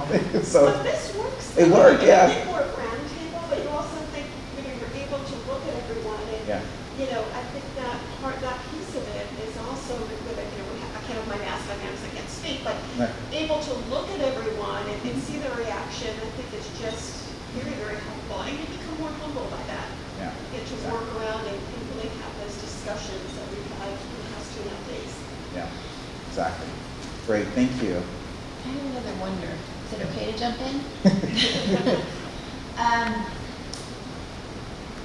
My wonder is around the tension between specialized programs or services like special education and gifted education or beyond, and quality of tier 1 intervention. So if we were doing amazing differentiation in the classroom, would the discussion about these other categories be as significant for us? Right. And if not, then should we be looking at how we're working in the gen ed classroom and how we're training teachers and how we're supporting teachers with whatever comes into the room? And I know that was something that Dr. Kimmel really struggled with in his service, and I think he was right about so putting our finger on how to do that. And that's a great question to ask around the patterns that we saw around special ed, because it's not a question around special ed. It's about taking many steps back from that initial juncture where teacher decides, kid's not progressing well, or in comparison to whatever. And then everything that happens from that point to the point of evaluation identification that we have to grapple with. Is it a true disability, or is it what some researchers call a curriculum-based disability? A disability that's emerged as a result of inadequacies and inefficiencies that live at different parts of the system that include tier 1, right? And that's part of the work, right, that we're striving to do in the fall with admin. Because the same analogy applies for special education. But I think coupled with looking at tier 1 instruction is also looking at beliefs. You might be able to execute tier 1 instruction well for certain subsets of students, but because of your belief systems, not be able to immerse and engage other subgroups in the same way. So I think that when we look at the word belief and approach have to be looked at simultaneously. And maybe, Eddie, at the next session, you can speak a little bit about beliefs and bring some of the research around beliefs and the influence of beliefs in practice. Because I think besides the practice, I think also people's biases and perceptions and beliefs play a significant role in how children are engaged, supported in the classroom, that also stem to some of the outcomes that we might be seeing. Yeah, definitely. These are some great wonderings, and I'm glad that we have these set of wonderings, which means that your interest is really piqued, and you're looking for us to kind of grapple. And I really appreciate the wows that you all kind of shared. Right? And I look forward to our get-togethers and seeing each other out in the field, as we connect in community and as well as in schools, as we gather sort of the set of information it's going to feed us in a way that's to build the types of strategic plan that's necessary. So, being mindful of time, I think it is 12:05. I really appreciate you all being so attentive and not falling asleep as I was going through the data, right? I know it's never easy. Hopefully I made it exciting that you want so much more, right? And building by building. Yeah, see? That's good. So thank you. Thank you. Dr. Fergus, I just wanted to thank you. Eddie, Eduardo, for joining us, and I want to thank the board for being so proactively engaged in this work that I know is not easy. It just speaks to how proud I am about being part of this team. I think the work is not going to be easy, but I think because of the people in the room, we're going to make amazing strides in collaboration with the cabinet and all of the other constituents throughout the district that will help us make this work possible. So I just want to say thank you for the opportunity to engage in this work. I'm excited about the Listening and Learning Tour and partnering with you in that journey so that we can have our community's voices heard as we continue to gather qualitative data that will inform our practices within this academic school year as well as the years to come. Again, thank you, and I'll turn it over to Sarah or Heidi to. Do you want to do it? I'd like to, and also I'd like to thank Eddie as well. That was a fantastic presentation, and we really appreciate you being here doing from yesterday and today. Very informative. All right, I would like to have a motion to adjourn the meeting. Right? Yes. And Godfrey, and Sarah and Erica, all in favor? Sarah and Erica? Aye. Aye. Thank you. Motion is adjourned, or motion is approved to adjourn. Thank you. We're going to take actually a 5-minute break. We have another meeting, a special board meeting. We'll take a 5-minute break, and we will come back at 12:11. And we're staying in this. Yes. Yes, so we have not turning off, I'm just going to.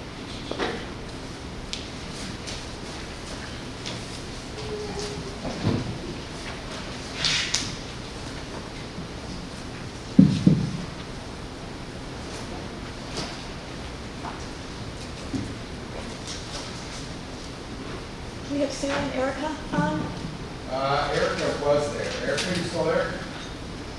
I don't know if Erica's still here, but I'm still here. I see her there. Okay. There I am, sorry, I put myself on mute.